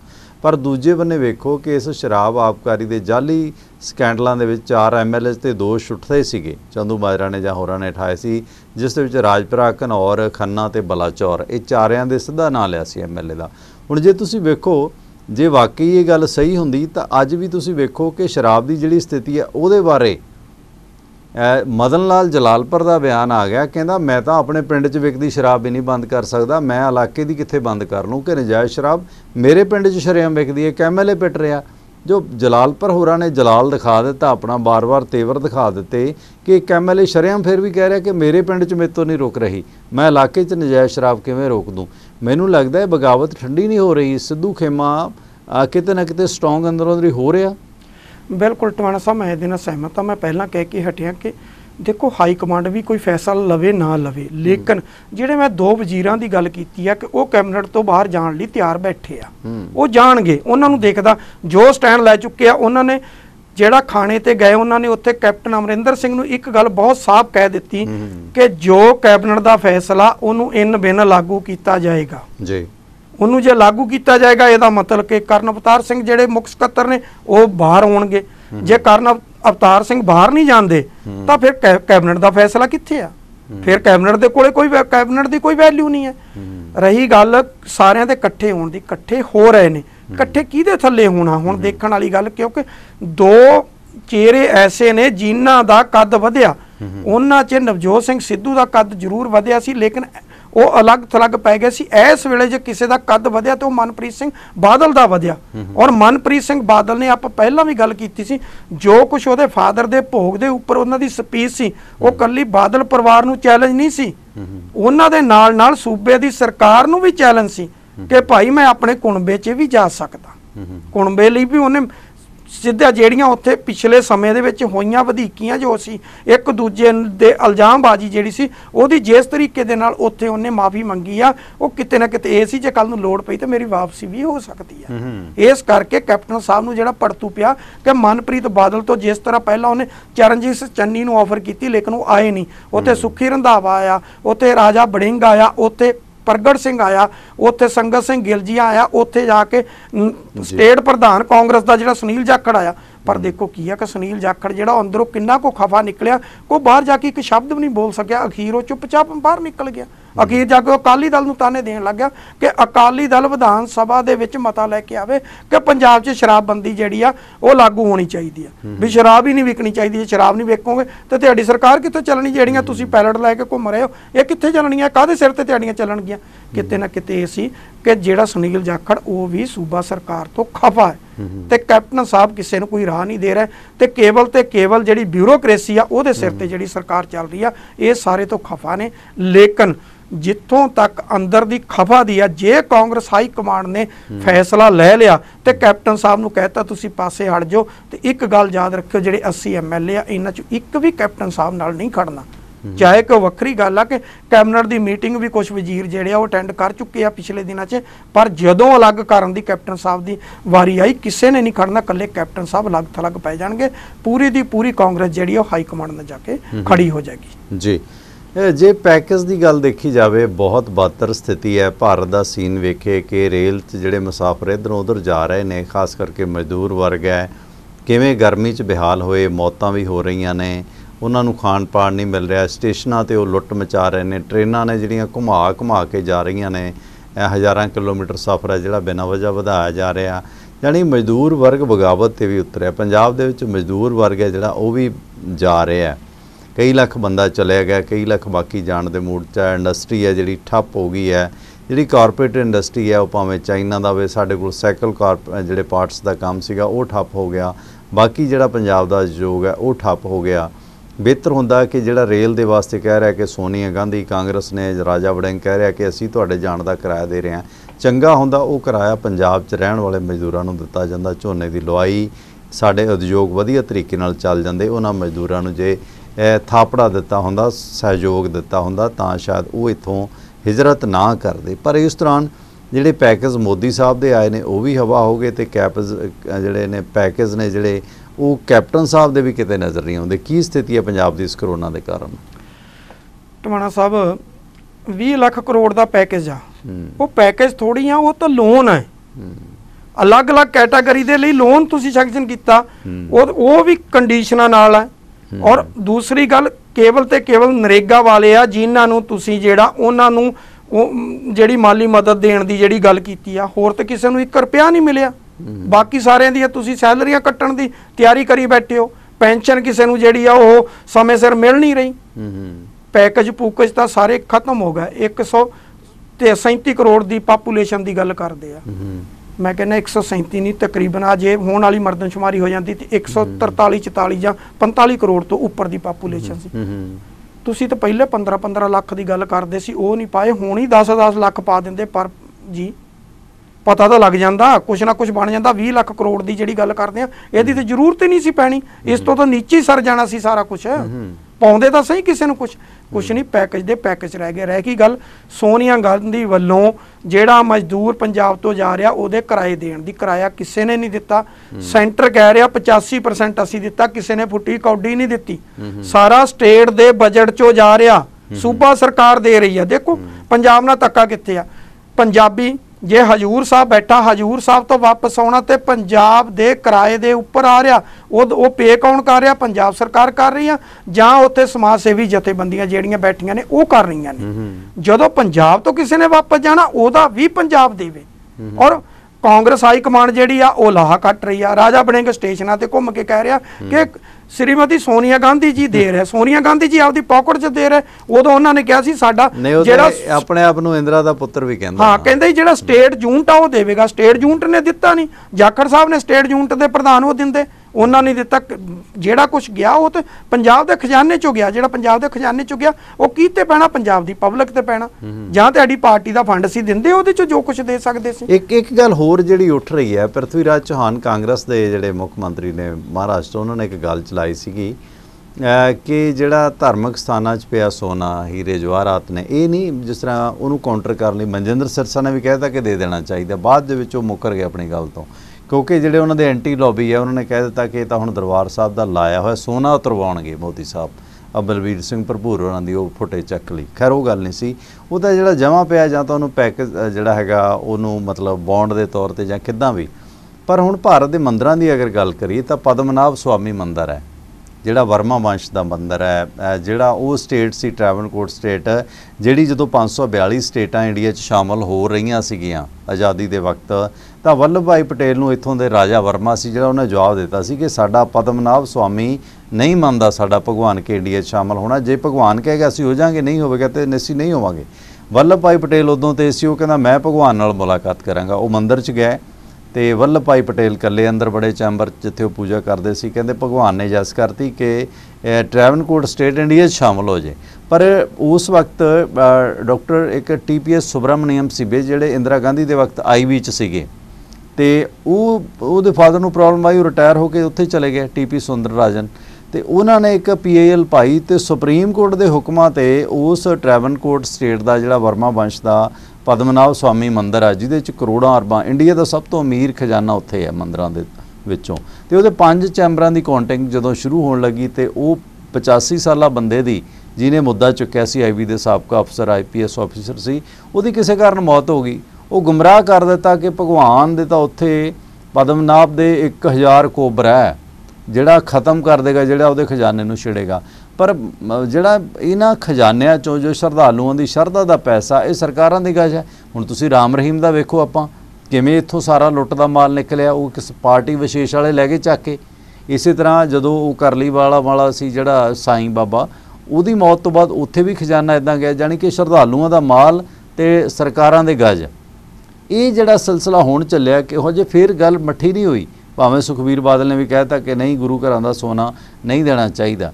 ਇਹਦੇ 'ਚ ਰਾਜ ਕੀ ਹੈ? ਕਿਉਂਕਿ ਪੈਸਾ ਤਾਂ ਐਡਿਟ ਹੁੰਦਾ, ਜਿਹੜਾ ਇਹ ਚੜਾਵਾ ਟੋਕਰੀਆਂ 'ਚ ਜਾਂ ਉੱਦਾਂ ਸ਼ਰਧਾ 'ਚ ਲੋਕ ਦਿੰਦੇ ਨੇ ਸੋਨਾ ਜਵਾਹਰਾਤ, ਉਹਦੀ ਮੇਰੇ ਖਿਆਲ ਕੋਈ ਪਤਾ ਨਹੀਂ ਲੱਗਦਾ ਕਿ ਕਿੰਨਾ ਉਹ ਅਸਲੀ ਹੈ ਜਾਂ ਨਕਲੀ ਹੈ। ਕਿਉਂਕਿ ਮੰਦਰਾਂ ਦੀਆਂ ਜਿਹੜੀਆਂ ਜਾਇਦਾਦਾਂ ਨੇ, ਦੇਵੀ ਮਾਤਾ ਦੇ ਜਿਹੜੇ ਗਹਿਣੇ ਨੇ, ਉਹ ਵੀ ਸ਼ਰੇਆਮ ਚੋਰੀ ਹੋ ਜਾਂਦੇ ਨੇ ਜਾਂ ਉੱਥੇ ਨਕਲੀ ਰੱਖ ਦਿੱਤੇ ਜਾਂਦੇ ਨੇ। ਇਹ ਜਿਹੜਾ ਧਰਮ ਦੀ ਆੜ ਦੇ ਵਿੱਚ ਇਹ ਸਾਰਾ ਕੁਝ ਹੋ ਰਿਹਾ, ਜਾਂ ਇਹ ਸਰਕਾਰਾਂ ਨੂੰ ਦੇਣ ਦੀ ਤਾਂ ਗੱਲ ਹੋ ਰਹੀ ਹੈ। ਮੇਰੇ ਖਿਆਲ ਹੈ ਜੇ ਨੋਬਲ ਕਾਜ਼ ਵਾਸਤੇ ਆਪਣੇ ਹਸਪੀਟਲ ਸਕੂਲ ਖੋਲ੍ਹਣ ਤਾਂ ਕੀ ਇਹ ਵਰਤਿਆ ਜਾ ਸਕਦਾ ਜੀ? ਟਵਾਣਾ ਸਾਹਿਬ, ਸਭ ਤੋਂ ਪਹਿਲੀ ਗੱਲ ਤਾਂ ਇਹ ਹੈ ਕਿ ਜਿੱਥੋਂ ਤੱਕ ਕਾਰ ਸੇਵਾ ਵਾਲਿਆਂ ਦਾ ਸਵਾਲ ਆ, ਕਾਰ ਸੇਵਾ ਵਾਲਿਆਂ ਦੀ ਟੋਕਰੀ ਲੱਗੀ ਹੋਈ ਆ, ਉਹਦੇ 'ਚ ਜੋ ਕੁਛ ਆਉਂਦਾ ਉਹਦੀ ਕਾਊਂਟਿੰਗ ਜਿਹੜੀ ਆ ਉਹ ਜਿਹੜਾ ਉਸ ਸੰਸਥਾ ਦਾ ਮੁਖੀ ਆ ਉਹਨਾਂ ਕੋਲ ਹੀ ਉਹਦੀ ਹੁੰਦੀ ਆ। ਉਹਦਾ ਕੋਈ ਆਡਿਟ ਨਹੀਂ ਹੁੰਦਾ, ਕੋਈ ਕੁਝ ਨਹੀਂ ਹੁੰਦਾ, ਕਿਉਂਕਿ ਉਹ ਕਾਰ ਸੇਵਾ ਕਰਦੇ ਨੇ ਤੇ ਉਹ ਨਿਰੰਤਰ ਉਹਨਾਂ ਦੀ ਚੱਲ ਰਹੀ ਆ। ਚਾਹੇ ਉਹ ਵੱਡੇ ਵੱਡੇ ਬ੍ਰਿਜ ਉਹਨਾਂ ਨੇ ਬਣਾ ਦਿੱਤੇ ਹੋਣ, ਚਾਹੇ ਉਹਨਾਂ ਨੇ ਧਾਰਮਿਕ ਸੰਸਥਾਨ ਖੜੇ ਕਰ ਦਿੱਤੇ, ਐਜੂਕੇਸ਼ਨ ਸੰਸਥਾਨ ਖੜੇ ਕਰ ਦਿੱਤੇ ਹੋਣ, ਉਹਨਾਂ ਦੇ ਚੱਲਦੇ ਆ, ਜ਼ਿਆਦਾਤਰ ਉਹੀ ਕਰਦੇ ਆ। ਆਪਾਂ ਦਿੱਲੀ ਕਮੇਟੀ ਨੂੰ ਕਹਿ ਲਈਏ, ਸ਼੍ਰੋਮਣੀ ਗੁਰਦੁਆਰਾ ਪ੍ਰਬੰਧਕ ਕਮੇਟੀ ਨੂੰ ਕਹਿ ਲਈਏ, ਪਟਨਾ ਸਾਹਿਬ ਬੋਰਡ ਨੂੰ ਕਹਿ ਦਈਏ, ਹਜੂਰ ਸਾਹਿਬ ਨੰਦੇੜ ਬੋਰਡ ਦੀ ਗੱਲ ਕਰ ਲਈਏ, ਇਹ ਆਪ ਬੋਰਡ ਜਿਹੜੇ ਨੇ ਬਣੇ ਹੋਏ ਨੇ, ਇਹ ਆਪ ਜਿਆਦਾ ਕੰਸਟਰਕਸ਼ਨ ਨਹੀਂ ਕਰਦੇ, ਕਾਰ ਸੇਵਾ ਵਾਲਿਆਂ ਤੋਂ ਕਰਾਉਂਦੇ ਨੇ। ਤੇ ਕਾਰ ਸੇਵਾ ਵਾਲੇ ਇਸੇ ਤਰ੍ਹਾਂ ਹੀ ਉਹਨਾਂ ਕੋਲ ਅਗਰਾਈ ਜਿਹੜੀ ਆ ਉਹ ਆਉਂਦੀ ਆ, ਸ਼ਰਧਾਲੂਆਂ ਕੋਲੋਂ ਆਉਂਦੀ ਆ ਤੇ ਨਿਰੰਤਰ ਚੱਲਦੀ ਆ। ਵੱਡੀਆਂ ਵੱਡੀਆਂ ਫਰਮਾਂ ਉਹਨਾਂ ਕੋਲੇ ਹੈਗੀਆਂ, ਉਹਨਾਂ ਨੂੰ ਉਹ ਜਦੋਂ ਸੇਵਾ ਲਾ ਦਿੰਦੇ ਨੇ ਉੱਥੋਂ ਵੀ ਉਹਨਾਂ ਕੋਲ ਆ ਜਾਂਦੀ। ਰਹੀ ਗੱਲ ਕਮੇਟੀਆਂ ਦੀ, ਕਮੇਟੀਆਂ ਕੋਲੇ ਕੀ ਆ ਕਿ ਜਿਹੜਾ ਪੈਸਾ ਆਉਂਦਾ ਉਹ ਆਡਿਟ ਲਈ ਚੱਲ ਜਾਂਦਾ। ਆਡਿਟ ਲਈ ਕਿਹੜਾ ਜਾਂਦਾ? ਜਿਹੜਾ ਤੁਸੀਂ ਸ਼ੋਅ ਕਰਦੇ ਹੋ ਉਹ ਆਡਿਟ ਲਈ ਜਾਂਦਾ, ਗੋਲਕ ਵਾਲਾ, ਠੀਕ ਆ। ਉਹ ਵੀ ਸ਼੍ਰੋਮਣੀ ਗੁਰਦੁਆਰਾ ਪ੍ਰਬੰਧਕ ਕਮੇਟੀ ਦਾ ਪਿਛਲਾ 1.5 ਪੌਣੇ 2 ਸਾਲ ਆਡਿਟ ਚੰਗੀ ਤਰ੍ਹਾਂ ਨਾਲ ਹੋਇਆ, ਕਿਉਂਕਿ ਉਸ ਵੇਲੇ ਆਨਲਾਈਨ ਪਿਆ ਸਾਰਾ ਕੁਝ, ਵੈਸੇ ਆਨਲਾਈਨ ਉਹਨਾਂ ਨੇ ਕਰਵਾਤਾ। ਆਨਲਾਈਨ ਵੀ ਕਰਵਾਉਣ ਵਾਲਾ ਇੱਕ ਪੀਏ ਸੀਗਾ ਭਾਈ ਗੋਬਿੰਦ ਸਿੰਘ ਲੌਂਗੋਵਾਲ ਦਾ, ਲੇਕਿਨ ਕੀ ਹੋਇਆ ਉੱਥੇ ਵੀ ਸਿਆਸਤ ਹੋਈ, ਐਂਡ ਤੇ ਉਹਨੂੰ ਵੀ ਰਾਜਨੀਤੀ ਦਾ ਸ਼ਿਕਾਰ ਬਣਾ ਕੇ ਉੱਥੋਂ ਬਦਲਿਆ ਗਿਆ। ਤੇ ਬਦਲਣ ਲਈ ਵੀ ਜਿਹੜੇ ਕੇਂਦਰ 'ਚ ਵਜ਼ੀਰ ਬੈਠੀ ਆ ਉਹਦੀ ਸਿਫਾਰਿਸ਼ ਨਾਲ ਬਦਲਿਆ ਗਿਆ। ਉਹਨੇ ਲੌਂਗੋਵਾਲ ਨੂੰ ਕਿਹਾ ਕਿ ਭਾਈ ਜਿਹੜਾ ਤੇਰਾ ਪੀਏ ਆ ਇਹਨੂੰ ਇਮੀਡੀਏਟਲੀ ਚੇਂਜ ਕਰ ਦੇ। ਮਤਲਬ ਸ਼੍ਰੋਮਣੀ ਗੁਰਦੁਆਰਾ ਪ੍ਰਬੰਧਕ ਕਮੇਟੀ ਦਾ ਪ੍ਰਧਾਨ ਆਪਣਾ ਪੀਏ ਵੀ ਆਪਣੀ ਮਰਜ਼ੀ ਦੇ ਨਾਲ ਨਹੀਂ ਰੱਖ ਸਕਦਾ। ਇਹ ਹਾਲਾਤ ਐਡੀਸ਼ਨਲ ਸੈਕਟਰੀ ਸੀਗਾ ਐਸਜੀਪੀਸੀ 'ਚ, ਉਹ ਇੰਜੀਨੀਅਰ ਸੀ, ਉਹਨੂੰ ਚੇਂਜ ਕੀਤਾ ਗਿਆ ਇਸ ਕਰਕੇ ਕਿ 550 ਸਾਲਾ ਜਿਹੜਾ ਉਹਦੇ ਤੇ ਉਹ ਦਖਲਅੰਦਾਜ਼ੀ ਬਹੁਤੀ ਨਾ ਕਰੇ, ਕਿਉਂਕਿ ਉਹਨੇ ਸਾਰਾ ਕੁਝ ਆਨਲਾਈਨ ਕਰਤਾ ਸੀ। ਰਹੀ ਗੱਲ ਟਵਾਣਾ ਸਾਹਿਬ ਜਿੱਥੋਂ ਤੱਕ ਸੋਨੇ ਦੀ ਆ, ਸੋਨਾ ਜਿਹੜਾ ਉਹ ਨਿਰੰਤਰ ਆਉਂਦਾ ਕਦੋਂ? ਜਦੋਂ ਜ਼ਿਆਦਾਤਰ ਆਉਂਦਾ ਜਦੋਂ ਸ਼ਤਾਬਦੀਆਂ ਮਨਾਈਆਂ ਜਾਂਦੀਆਂ ਉਹਦੇ 'ਚ। ਉਦੋਂ ਮੈਂ ਇਹ ਦੇਖਿਆ ਕਿ ਬੀਬੀਆਂ ਗਈਆਂ, ਜਿੰਨੀਆਂ ਚੂੜੀਆਂ ਹੱਥ ਦੀਆਂ, ਜਿੰਨੀਆਂ ਰਿੰਗਾਂ ਪਾਈਆਂ ਨੇ ਉੱਥੇ ਲਾ ਕੇ ਰੱਖਦੇ ਆ, ਗਲ ਦੇ ਹਾਰ ਨੇ, ਉਹ ਕੁਛ ਤਾਂ ਨਵੇਂ ਤਿਆਰ ਕਰਾ ਕੇ ਲਿਆਉਂਦੇ ਨੇ, ਉਹ ਚੜਾ ਜਾਂਦੇ ਨੇ। ਉਹ ਜਿਹੜੇ ਨੇ ਉਹ ਮੈਂ ਉਹਦੇ ਨਾਲ ਸਹਿਮਤ ਤੱਕ ਉਹ ਸਾਰੇ ਦੇ ਸਾਰੇ ਸ਼੍ਰੋਮਣੀ ਕਮੇਟੀ, ਚਾਹੇ ਦਿੱਲੀ ਗੁਰਦੁਆਰਾ ਮੈਨੇਜਮੈਂਟ ਕਮੇਟੀ, ਚਾਹੇ ਪਟਨਾ ਸਾਹਿਬ ਬੋਰਡ ਆ, ਚਾਹੇ ਹਜੂਰ ਸਾਹਿਬ ਨੰਦੇੜ ਬੋਰਡ ਆ, ਉਹਨਾਂ ਨੂੰ ਬੈਠ ਕੇ ਉਹਦੇ ਤੇ ਵਿਚਾਰ ਕਰਕੇ। ਪਰ ਜਿਵੇਂ ਦੇਖੋ ਮੋਟੀ ਜੀ ਮਿਸਾਲ ਹੈ, ਹੋਰ ਇਹ ਚੀਜ਼ਾਂ ਦਾ ਸਾਹਮਣੇ ਨਹੀਂ ਆਉਂਦੇ। ਜਲੌ ਜਦੋਂ ਵਿਖਾਇਆ ਜਾਂਦਾ ਠੀਕ ਹੈ ਉਹ ਹੈਗਾ, ਪਰ ਜੇ ਦੇਖਿਆ ਜਾਵੇ ਸਾਡੇ ਕੋਲ ਮਿਸਾਲ ਹੈ ਕਿ 3 ਵਾਰੀ ਜਿਹੜੀ ਹਾਲੀਆ ਕਾਰ ਸੇਵਾ ਹੋਈ, 3 ਵਾਰੀ ਉਹ ਸੋਨੇ ਦੇ ਕਈਆਂ ਤਸਲੇ ਜਿਹੜੇ ਗਾਇਬ ਹੋ ਜਾਂਦੇ ਨੇ। ਇੱਕ ਵਾਰ ਮੰਨਿਆ ਕਿ ਮਿਲਟਰੀ ਲੈ ਗਈ ਹੋਣੀ ਆ, ਪਰ 2 ਵਾਰੀ ਕਿੱਥੇ ਗਏ? 15 ਤਸਲੇ ਗਾਇਬ ਹੋਏ ਕਈਆਂ ਸੋਨੇ ਦੇ, ਚਾਂਦੀ ਦੇ। ਕੀ ਸੱਚ ਹੈ? ਨਹੀਂ, ਮੈਂ ਉਹਦੇ ਨਾਲ ਉੱਥੇ ਆਉਣ ਲੱਗਾ ਸੀ ਟਵਾਣਾ ਸਾਹਿਬ। ਹੁਣ ਚਾਹੀਦਾ ਤਾਂ ਇਹ ਸੀ, ਮੈਂ ਪਿਛਲੀ ਗੱਲ ਪੂਰੀ ਕਰਕੇ ਫਿਰ ਤੁਹਾਡਾ ਇਹਦਾ ਜਵਾਬ ਦੇ ਦਿਆਂ ਕਿ ਇਹ ਜਿੰਨਾ ਸੋਨਾ ਆਉਂਦਾ ਤੁਸੀਂ ਇਹਨੂੰ ਸਾਰੇ ਨੂੰ ਜਿਹੜਾ ਇਹਨੂੰ ਸੇਲ ਕਰੋ, ਕਿਉਂਕਿ ਤੁਸੀਂ ਕਿਤੇ ਲਾਉਣਾ ਨਹੀਂ, ਬਾਕੀ ਸਾਰੀ ਜਗ੍ਹਾ ਲੱਗਾ ਹੋਇਆ। ਜਿੱਥੇ ਨਵੀਂ ਜਗ੍ਹਾ ਲੱਗਣਾ ਉਹ ਕਾਰ ਸੇਵਾ ਵਾਲਿਆਂ ਲਾਉਣਾ। ਇਹ ਸ਼੍ਰੋਮਣੀ ਜਿਹੜਾ ਕਾਰ ਸੇਵਾ ਵਾਲਿਆਂ ਕੋਲ ਚੜੇਗਾ ਉਹ ਰੱਖਣ, ਜੀ ਸਦਕੇ ਰੱਖਣ। ਜਿਹੜਾ ਕਮੇਟੀਆਂ ਕੋਲ ਆਵੇ ਉਹਨੂੰ ਸੇਲ ਕਰਨਾ ਬਣਦਾ, ਤੁਸੀਂ ਉਹਨੂੰ ਸੇਲ ਕਰ ਦਿਓ। ਸੇਲ ਕਰਕੇ ਉਹਦੇ ਬਾਅਦ ਕੀ ਆ ਕਿ ਤੁਹਾਡੇ ਕੋਲ ਇਸ ਵੇਲੇ ਦੀ ਹਾਲਾਤ ਕੀ ਬਣੀ ਪਈ ਆ, ਚਾਹੇ ਦਿੱਲੀ ਗੁਰਦੁਆਰਾ ਮੈਨੇਜਮੈਂਟ ਕਮੇਟੀ ਆ, ਚਾਹੇ ਸ਼੍ਰੋਮਣੀ ਗੁਰਦੁਆਰਾ ਪ੍ਰਬੰਧਕ ਕਮੇਟੀ। ਦਿੱਲੀ ਦੇ ਸੁਰਿੰਦਰ ਸਿੰਘ ਜੀ 2 ਬੰਦਿਆਂ ਦੀ ਮੌਤ ਹੋ ਗਈ ਹੈ। ਮੈਂ ਉਹੀ ਕਾਊਂਟ ਜਿਨ੍ਹਾਂ ਨੂੰ ਤਨਖਾਹ ਨਹੀਂ ਮਿਲੀ। ਉੱਥੇ ਤਨਖਾਹ ਉੱਥੇ ਨਹੀਂ ਮਿਲੀ, ਇੱਥੇ ਵੀ ਨਹੀਂ ਮਿਲੀ। ਇੱਥੇ 5 ਮਹੀਨੇ 7 ਮਹੀਨੇ 8 ਮਹੀਨੇ, ਕੁਝ ਜਗ੍ਹਾ ਤੇ 1 ਸਾਲ ਹੋ ਗਿਆ। ਚੰਗੀਆਂ ਸੰਸਥਾਵਾਂ ਫੇਲ ਹੋ ਗਈਆਂ, 4-5 ਕਾਲਜਾਂ ਨੂੰ ਛੱਡ ਕੇ। ਸਿਰਫ 4 ਕਾਲਜ ਨੇ, ਆਪਾਂ ਪਹਿਲਾਂ ਵੀ ਗਿਣੇ ਸੀ, 4 'ਚ ਇੱਕ ਪਟਿਆਲੇ ਨੂੰ ਆ, ਇੱਕ ਫਤਿਹਗੜ੍ਹ ਸਾਹਿਬ, ਇੱਕ ਅਨੰਦਪੁਰ ਸਾਹਿਬ ਤੇ ਇੱਕ ਮਾਨਸੇ ਜ਼ਿਲ੍ਹੇ 'ਚ ਪੈਂਦਾ। 4 ਕਾਲਜਾਂ ਨੂੰ ਛੱਡ ਕੇ ਬਾਕੀ ਸਾਰਿਆਂ ਦੀਆਂ ਤਨਖਾਹਾਂ ਜਿਹੜੀਆਂ 5 ਤੋਂ ਲੈ ਕੇ 12 ਮਹੀਨੇ ਤੱਕ ਰੁਕੀਆਂ ਪਈਆਂ ਨੇ। ਠੀਕ ਹੈ, ਤੁਸੀਂ ਚੰਗਾ ਹੋਵੇ ਇਹ ਸੰਸਥਾਨ ਜਿਹੜੇ ਐਜੂਕੇਸ਼ਨ ਨੇ ਇਹਨਾਂ ਨੂੰ ਚੰਗੀ ਤਰ੍ਹਾਂ ਨਾਲ ਚਲਾਓ। ਉਹ ਸੋਨਾ ਜਿਹੜਾ ਉਹ ਮੇਰੇ ਹਿਸਾਬ ਦੇ ਨਾਲ ਬੈਠ ਕੇ ਇਹਨੂੰ ਵਿਚਾਰ ਕਰਕੇ ਜਥੇਦਾਰ ਬੈਠੇ ਨੇ, ਅਕਾਲ ਤਖਤ ਸਾਹਿਬ, ਬਾਕੀ ਸਿੰਘ ਸਾਹਿਬ ਨੇ ਬੈਠ ਕੇ ਫੈਸਲਾ ਲੈ ਕੇ ਉਹਨੂੰ ਸੇਲ ਕਰਨਾ ਚਾਹੀਦਾ, ਉਹਨੂੰ ਰੱਖਣਾ ਨਹੀਂ ਚਾਹੀਦਾ। ਜਿੱਥੋਂ ਤੱਕ ਸਰਕਾਰ ਨੂੰ ਦੇਣ ਦੀ ਗੱਲ ਆ, ਸਰਕਾਰਾਂ ਤੱਕ ਦੇਣ ਦਾ ਕੋਈ ਲੌਜਿਕ ਨਹੀਂ। ਹੁਣ ਜਿਹੜੀ ਗੱਲ ਤੁਹਾਡੀ ਅਗਲੀ ਆਈ ਸੀਗੀ ਉਹਦਾ ਮੈਂ ਜਵਾਬ ਦੇ ਦਿਆਂ। ਉਹ ਇਹ ਆ ਕਿ ਪਹਿਲੀ ਵਾਰ ਕੀ ਹੋਇਆ ਜਦੋਂ 1984 'ਚ ਆਪਰੇਸ਼ਨ ਬਲੂ ਸਟਾਰ ਹੋਇਆ, ਉਸ ਵੇਲੇ ਅਕਾਲ ਤਖਤ ਸਾਹਿਬ ਦੀ ਉਹਨਾਂ ਨੇ ਦੁਬਾਰਾ ਉਸਾਰੀ ਕਰਾ ਦਿੱਤੀ ਸਰਕਾਰੀ ਤੌਰ ਤੇ, ਜਿਹਦੇ 'ਚ ਬੁੱਢਾ ਦਲ ਵਾਲਾ ਬਾਬਾ ਸੰਤਾ ਸਿੰਘ ਸੀਗਾ, ਬੂਟਾ ਸਿੰਘ ਸੀ ਕੇਂਦਰ ਦਾ ਹੋਮ ਮਿਨਿਸਟਰ ਸੀ, ਇਹਨਾਂ ਦੋਨੇ ਰਲ ਕੇ ਕਰਵਾਤੀ। ਚਲੋ ਹੋ ਗਈ। ਉਸ ਤੋਂ ਬਾਅਦ ਕੀ ਹੋਇਆ ਵੀ ਕਹਿੰਦੇ ਕਾਰ ਸੇਵਾ ਜਿਹੜੀ ਆ ਉਹ ਸਰੋਵਰ ਦੀ ਜਿਹੜੀ ਉਹ ਕਰਨੀ ਆ। ਅੱਛਾ, ਤਕਰੀਬਨ ਹਰ 20 ਸਾਲ ਬਾਅਦ ਹੁੰਦੀ ਆ, ਤੇ 1984 ਦੀ ਵੀ ਉਹ ਬਣਦੀ ਸੀ ਕਰਨੀ। ਤੇ ਚਲੋ ਇਹ ਵੀ ਸੀਗਾ ਵੀ ਇੱਕ ਆਪਰੇਸ਼ਨ ਬਲੂ ਸਟਾਰ ਹੋਇਆ, ਪਤਾ ਨਹੀਂ ਕੀ ਕੁਝ ਵਾਪਰਿਆ, ਉਹਦਾ ਕਰਕੇ ਉਹ ਕਰਨੀ ਸੀ। ਜਦੋਂ ਕਾਰ ਸੇਵਾ ਸ਼ੁਰੂ ਹੋਣ ਲੱਗੀ ਪਤਾ ਲੱਗਿਆ ਕਿ 5 ਕਈਆਂ ਸੋਨੇ ਦੀਆਂ ਤੇ 5 ਤਸਲੇ ਚਾਂਦੀ ਦੇ ਹੈ ਨਹੀਂ, ਜਿਹੜੀ ਇਤਿਹਾਸਕ ਵਿਰਾਸਤ ਸੀਗੀ ਪੁਰਾਣੀ, ਕਹਿੰਦੇ ਹੈ ਨਹੀਂ। ਚਲੋ ਆਰਮੀ ਵਾਲੇ ਲੈ ਗਏ, ਲਗਾਏ ਵੀ ਬਹੁਤ ਕੁਛ ਆ ਇਹਦੇ ਚ ਟਵਾਣਾ ਸਾਹਿਬ। ਅੱਗੇ ਅਗਲਾ ਹਫਤਾ ਆ ਰਿਹਾ, ਉਹਦੇ ਚ ਬਹੁਤ ਕੁਛ ਗਿਣਾਂਗੇ, ਆਪਣੇ ਕੋਲ ਬਹੁਤ ਅੰਕੜੇ ਪਏ ਆ। ਇਹ ਨਹੀਂ ਪਤਾ ਵੀ ਆਰਮੀ ਦੇ ਨਾਲ ਉੱਥੇ ਸਥਾਨਕ ਵੀ ਕੌਣ ਲੈ ਗਿਆ, ਹਾਂ ਕੌਣ ਕੀ ਕੁਛ ਲੈ ਗਿਆ, ਕੁਛ ਨਹੀਂ ਕਹਿ ਸਕਦੇ, ਬਹੁਤ ਕੁਛ ਉਹਦੇ ਚੋਂ ਗਿਆ। ਉਸ ਵੇਲੇ ਤਾਂ ਚਲਾ ਗਿਆ। ਉਸ ਤੋਂ ਬਾਅਦ 2004 ਚ ਅਗਲੀ ਕਾਰ ਸੇਵਾ ਆਈ। ਉਸ ਵੇਲੇ ਜਥੇਦਾਰ ਗੁਰਚੌੜਾ ਦੁਬਾਰਾ ਸ਼੍ਰੋਮਣੀ ਗੁਰਦੁਆਰਾ ਪ੍ਰਬੰਧਕ ਕਮੇਟੀ ਦਾ ਪ੍ਰਧਾਨ ਬਣ ਚੁੱਕਿਆ ਸੀ, ਔਰ ਉਹ ਕਾਰ ਸੇਵਾ ਦੇ ਦੌਰਾਨ ਹੀ ਉਹਨਾਂ ਦੀ ਮੌਤ ਹੁੰਦੀ ਹੈ। ਉਸ ਵੇਲੇ ਜਦੋਂ ਕਾਰ ਸੇਵਾ ਸ਼ੁਰੂ ਹੋਣ ਲੱਗੀ ਤੇ ਫਿਰ ਮਸਲਾ ਉੱਠਿਆ ਕਿ ਭਾਈ ਉਹ ਤਸਲੇ ਤੇ ਕਈਆਂ ਕਿੱਥੇ ਨੇ, ਕਹਿੰਦੇ ਜੀ ਉਹ ਪਤਾ ਹੀ ਨਹੀਂ, ਗਾਇਬ ਨੇ। ਫਿਰ ਕਾਰ ਸੇਵਾ ਵਾਲੇ ਬਾਬੇ ਦੁਬਾਰਾ ਨਵੀਆਂ ਲੈ ਕੇ, ਮਤਲਬ ਐਡੀ ਵੱਡੀ ਕਹੀ ਤਸਲਾ ਜੇਬ ਚ ਪਾ ਕੇ ਤਾਂ ਜਾ ਨਹੀਂ ਸਕਦਾ। ਉਹੀ ਗੱਲਾਂ ਤਾਂ ਉਹੀ ਨੇ ਨਾ, ਉਹ ਗਾਇਬ ਹੋ ਗਈਆਂ। ਮਤਲਬ ਤੁਸੀਂ ਅੰਦਾਜ਼ਾ ਲਾਓ ਕਿ ਹਰ ਇੱਕ ਨਹੀਂ, ਦੂਸਰੀ ਵਾਰ ਨਹੀਂ, ਤੀਸਰੀ ਵਾਰ, ਹਰ ਵਾਰ ਹੀ ਗਾਇਬ ਹੁੰਦੀਆਂ ਨੇ। ਤੁਸੀਂ ਕਿੱਥੇ ਜਾਣਾ? ਜਦੋਂ 2004 ਚ ਇਹਦੇ ਦਲਮੇਗ ਸਿੰਘ ਦੇ ਵਕਤ ਉਸ ਵੇਲੇ ਦਲਮੇਗ ਸਿੰਘ ਸੀਗਾ, ਅਵਤਾਰ ਸਿੰਘ ਕੌਣ ਪ੍ਰਧਾਨ ਨਹੀਂ, ਉਦੋਂ ਜਥੇਦਾਰ ਗੁਰਚਰਨ ਸਿੰਘ ਟੌੜਾ ਸੀ। ਉਹਨਾਂ ਤੋਂ ਬਾਅਦ ਫਿਰ ਦੁਬਾਰਾ ਵਾਰੀ ਜਿਹੜੀ ਆ ਉਹ ਮੱਕੜ ਸਾਹਿਬ ਦੀ ਆਈ ਆ। ਮਤਲਬ ਉਹਦੇ ਬਾਅਦ ਤੁਸੀਂ ਅੰਦਾਜ਼ਾ ਲਾਓ ਵੀ ਹਰ 20 ਸਾਲ ਬਾਅਦ ਹੁੰਦੀ ਆ। ਜਦੋਂ ਵੀ ਹੁੰਦੀ ਆ ਉਦੋਂ ਹੀ ਗਾਇਬ ਹੋ ਜਾਂਦੀਆਂ। ਹੁਣ ਪਿੱਛੇ ਚਾਹੀਦੀਆਂ ਸੀ, ਫਿਰ ਇੱਕ ਵਾਰੀ ਆਈ ਕਿ ਭਾਈ ਤਸਲੇ ਤੇ ਕਈਆਂ ਕਿੱਥੇ ਨੇ। ਉਦੋਂ ਕਾਰ ਸੇਵਾ ਨਹੀਂ ਸੀ। ਉਸ ਵੇਲੇ ਦਲਮੇਗ ਸਿੰਘ ਸਕੱਤਰ ਸੀ ਤੇ ਅਵਤਾਰ ਸਿੰਘ ਮੱਕੜ ਜਿਹੜੇ ਉਹ ਸ਼੍ਰੋਮਣੀ ਗੁਰਦੁਆਰਾ ਪ੍ਰਬੰਧਕ ਕਮੇਟੀ ਦੇ ਪ੍ਰਧਾਨ ਸੀ। ਉਸ ਵੇਲੇ ਉਹ ਫੇਰ ਗਾਇਬ ਨੇ। ਹੁਣ 2024 ਚ ਲੋੜ ਪੈਣੀ ਆ ਤੇ 24 ਤੋਂ ਪਹਿਲਾਂ ਫੇਰ ਗਾਇਬ ਨੇ, ਹੈ ਨਹੀਂ। ਹੁਣ ਫੇਰ ਨਹੀਂ ਹੈਗੇ। ਗੱਲ ਤੇ ਇਹ ਆ, ਕੋਈ FIR ਨਹੀਂ ਹੁੰਦੀ। ਨਹੀਂ FIR ਕਿੱਥੇ ਹੋਣੀ? ਦੇਖੋ ਪਤਾ ਕੀ ਆ, ਉੱਥੇ ਜਿਹੜਾ ਜੁਡੀਸ਼ਰੀ ਕਮਿਸ਼ਨ ਬਣਦਾ, ਜਿਹੜੀ ਨਵੀਂ ਜਦੋਂ ਸ਼੍ਰੋਮਣੀ ਗੁਰਦੁਆਰਾ ਪ੍ਰਬੰਧਕ ਕਮੇਟੀ ਦੀ ਚੋਣ ਹੋ ਜਾਂਦੀ ਆ, ਉਹਨਾਂ ਨੇ ਜਰਨਲ ਹਾਊਸ ਨੇ ਇੱਕ ਮਤਾ ਪਾਉਣਾ ਤੇ 90 ਦਿਨ ਦੇ ਅੰਦਰ ਅੰਦਰ ਉਹਨਾਂ ਨੇ ਇੱਕ ਮਤਾ ਜਿਹੜਾ ਉਹਦੇ ਚ ਇੱਕ ਸੈਸ਼ਨ ਜੱਜ ਰਿਟਾਇਰ ਸਿੱਖ ਹੋਵੇ, ਇੱਕ ਸੀਨੀਅਰ ਵਕੀਲ, ਇਹ ਇੱਕ ਪੈਨਲ ਸਟੇਟ ਨੂੰ ਭੇਜਣਾ ਹੁੰਦਾ, ਇੱਕ ਸਟੇਟ ਨੇ ਕੋਈ ਸਿੱਖ ਪਾਉਣਾ ਹੁੰਦਾ। ਇਹ ਤਿੰਨਾਂ ਦਾ ਪੈਨਲ ਆਉਂਦਾ, ਉਹਦੇ ਵਿੱਚੋਂ ਜਿਹੜਾ ਸਟੇਟ ਨੇ ਭੇਜਣਾ ਉਹਨੇ ਚੇਅਰਮੈਨ ਲੱਗਣਾ ਤੇ ਦੂਜੇ ਦੋ ਜਿਹੜੇ ਆ ਉਹ ਮੈਂਬਰ ਲੱਗਣੇ। ਬਿਲਕੁਲ ਦੇਖੋ ਸਮਾਂ ਜਿਹੜਾ ਹੈ, ਗੱਲ ਸੋਨੇ ਦੀ ਚੱਲੀ ਹੈ। ਜਿਹੜਾ ਸਾਡੇ ਇਤਿਹਾਸ ਚ ਆਉਂਦਾ ਹੈ, ਪ੍ਰੀਕਸ਼ਤ ਰਾਜੇ ਦੀ ਕਥਾ ਹੁੰਦੀ ਹੈ ਕਿ ਉਹ ਇੱਕ ਵਾਰੀ ਜਿਹੜਾ ਸੀਗਾ ਗਿਆ ਇੱਕ ਰਿਸ਼ੀ ਦੇ ਕੋਲ। ਰਿਸ਼ੀ ਆਪਣੀ ਸਮਾਧੀ 'ਚ ਬੈਠਾ ਸੀ। ਪ੍ਰੀਕਸ਼ਤ ਉਹਨੂੰ ਰਿਸ਼ੀ ਨੂੰ ਕਹਿੰਦਾ ਮੈਨੂੰ ਪਾਣੀ ਪਿਆ ਦੇ, ਉਹਨੇ ਬੋਦਰ ਨਹੀਂ ਕੀਤਾ। ਪ੍ਰੀਕਸ਼ਤ ਰਾਜੇ ਨੇ ਸੱਪ ਮਾਰ ਕੇ ਉਹਦੇ ਗਲ 'ਚ ਪਾ ਦਿੱਤਾ ਤੇ ਗੁੱਸੇ 'ਚ ਉਸ ਰਿਸ਼ੀ ਦੇ ਮੁੰਡੇ ਨੇ ਸ਼ਰਾਪ ਦਿੱਤਾ, ਪ੍ਰੀਕਸ਼ਤ ਦੀ ਮੌਤ ਹੋ ਗਈ। ਪਰ ਜਦੋਂ ਰਿਸ਼ੀ ਉੱਠਿਆ ਕਹਿੰਦਾ ਵੀ ਉਹ ਬੰਦਾ ਬਹੁਤ ਚੰਗਾ, ਰਾਜਾ ਪ੍ਰੀਕਸ਼ਤ, ਤੂੰ ਸ਼ਰਾਪ ਨਹੀਂ ਸੀ ਦੇਣਾ। ਅਸਲ ਉਸ ਵਕਤ ਉਹਦੇ ਸਿਰ ਤੇ ਸੋਨੇ ਦਾ ਮੁਕਟ ਸੀ। ਕਹਿੰਦਾ ਉਹਦੀ ਬੁੱਧੀ ਭ੍ਰਿਸ਼ਟ ਹੋ ਗਈ ਕਿਉਂਕਿ ਸੋਨੇ 'ਚ ਕਲਯੁਗ ਦਾ ਵਾਸ ਹੈ, ਕਿਉਂਕਿ ਉਹਦੇ ਮੁਕਟ ਸੀਗਾ ਸੋਨੇ ਦਾ। ਜੇ ਸੋਨੇ 'ਚ ਕਲਯੁਗ ਦਾ ਵਾਸ ਹੈ ਤੇ ਸੋਨਾ ਫਿਰ ਉਹ ਸਤਯੁਗ ਦਾ ਪ੍ਰਤੀਕ ਜਿਹੜੇ ਧਾਰਮਿਕ ਸਥਾਨ ਨੇ ਉਹਨਾਂ ਦਾ ਸੋਨੇ ਨਾਲ ਕੀ ਸੰਬੰਧ ਹੈ? ਸੋ ਇਸ ਦੌਰਾਨ ਅਸੀਂ ਜਿਹੜਾ ਕੜਾ ਸਰਬਲੋਹ ਦਾ ਪਾਉਂਦੇ ਹਾਂ, ਸੋਨੇ ਦੇ ਕੜੇ ਤੇ ਵੀ ਅਸੀਂ ਕਿੰਤੂ ਕਰਦੇ ਹਾਂ। ਤੇ ਫਿਰ ਇਹਨਾਂ ਵਸਤਾਂ ਦੇ ਨਾਲੋਂ ਜਿਵੇਂ ਕਹਿੰਦੇ ਕਿ ਸਾਤ ਮੰਦਰ ਕੰਚਨ ਕੇ ਉਸਾਰ ਦੀਨੇ ਤੈਸਾ ਪੁਨ ਸਿੱਖ ਕੋਈ ਇੱਕ ਸ਼ਬਦ ਸਿਖਾਏਗਾ, ਭਾਈ ਗੁਰਦਾਸ ਜੀ ਦੇ ਵਾਕ ਨੇ। ਤੇ ਉਹ ਕੰਚਨ ਦੇ ਮੰਦਰਾਂ ਨਾਲੋਂ ਵੀ ਬਿਹਤਰ ਹੈ ਇੱਕ ਸ਼ਬਦ ਦੀ ਵਿਆਖਿਆ ਜਾਂ ਇੱਕ ਸ਼ਬਦ ਕਿਸੇ ਨੂੰ ਸਿਖਾਉਣਾ।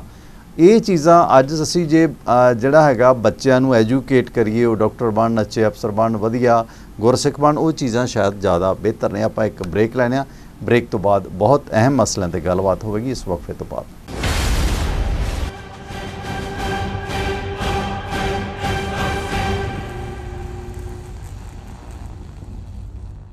ਅਕਾਲ ਚੈਨਲ ਦੇ ਸਤਿਕਾਰਯੋਗ ਦਰਸ਼ਕਾਂ ਦਾ ਪ੍ਰੋਗਰਾਮ ਸੱਚ ਦਾ ਸਾਹਮਣਾ ਦੇ ਵਿੱਚ ਪਰਮਿੰਦਰ ਸਿੰਘ ਟਿਵਾਣਾ ਵੱਲੋਂ ਸਵਾਗਤ ਹੈ ਤੇ ਨਾਲ ਸਵਾਗਤ ਹੈ ਰਾਜਨੀਤਿਕ ਮਾਮਲਿਆਂ ਦੇ ਮਾਹਰ ਤੇ ਵਕਾਲਤ ਨਾਲ ਵਾਬਸਤਾ ਸਰਦਾਰ ਸੁਰਿੰਦਰ ਸਿੰਘ। ਸਵਾਗਤ ਹੈ ਜੀ ਤੁਹਾਡਾ। ਸਤਿ ਸ਼੍ਰੀ ਅਕਾਲ ਜੀ। ਸਤਿ ਸ਼੍ਰੀ ਅਕਾਲ।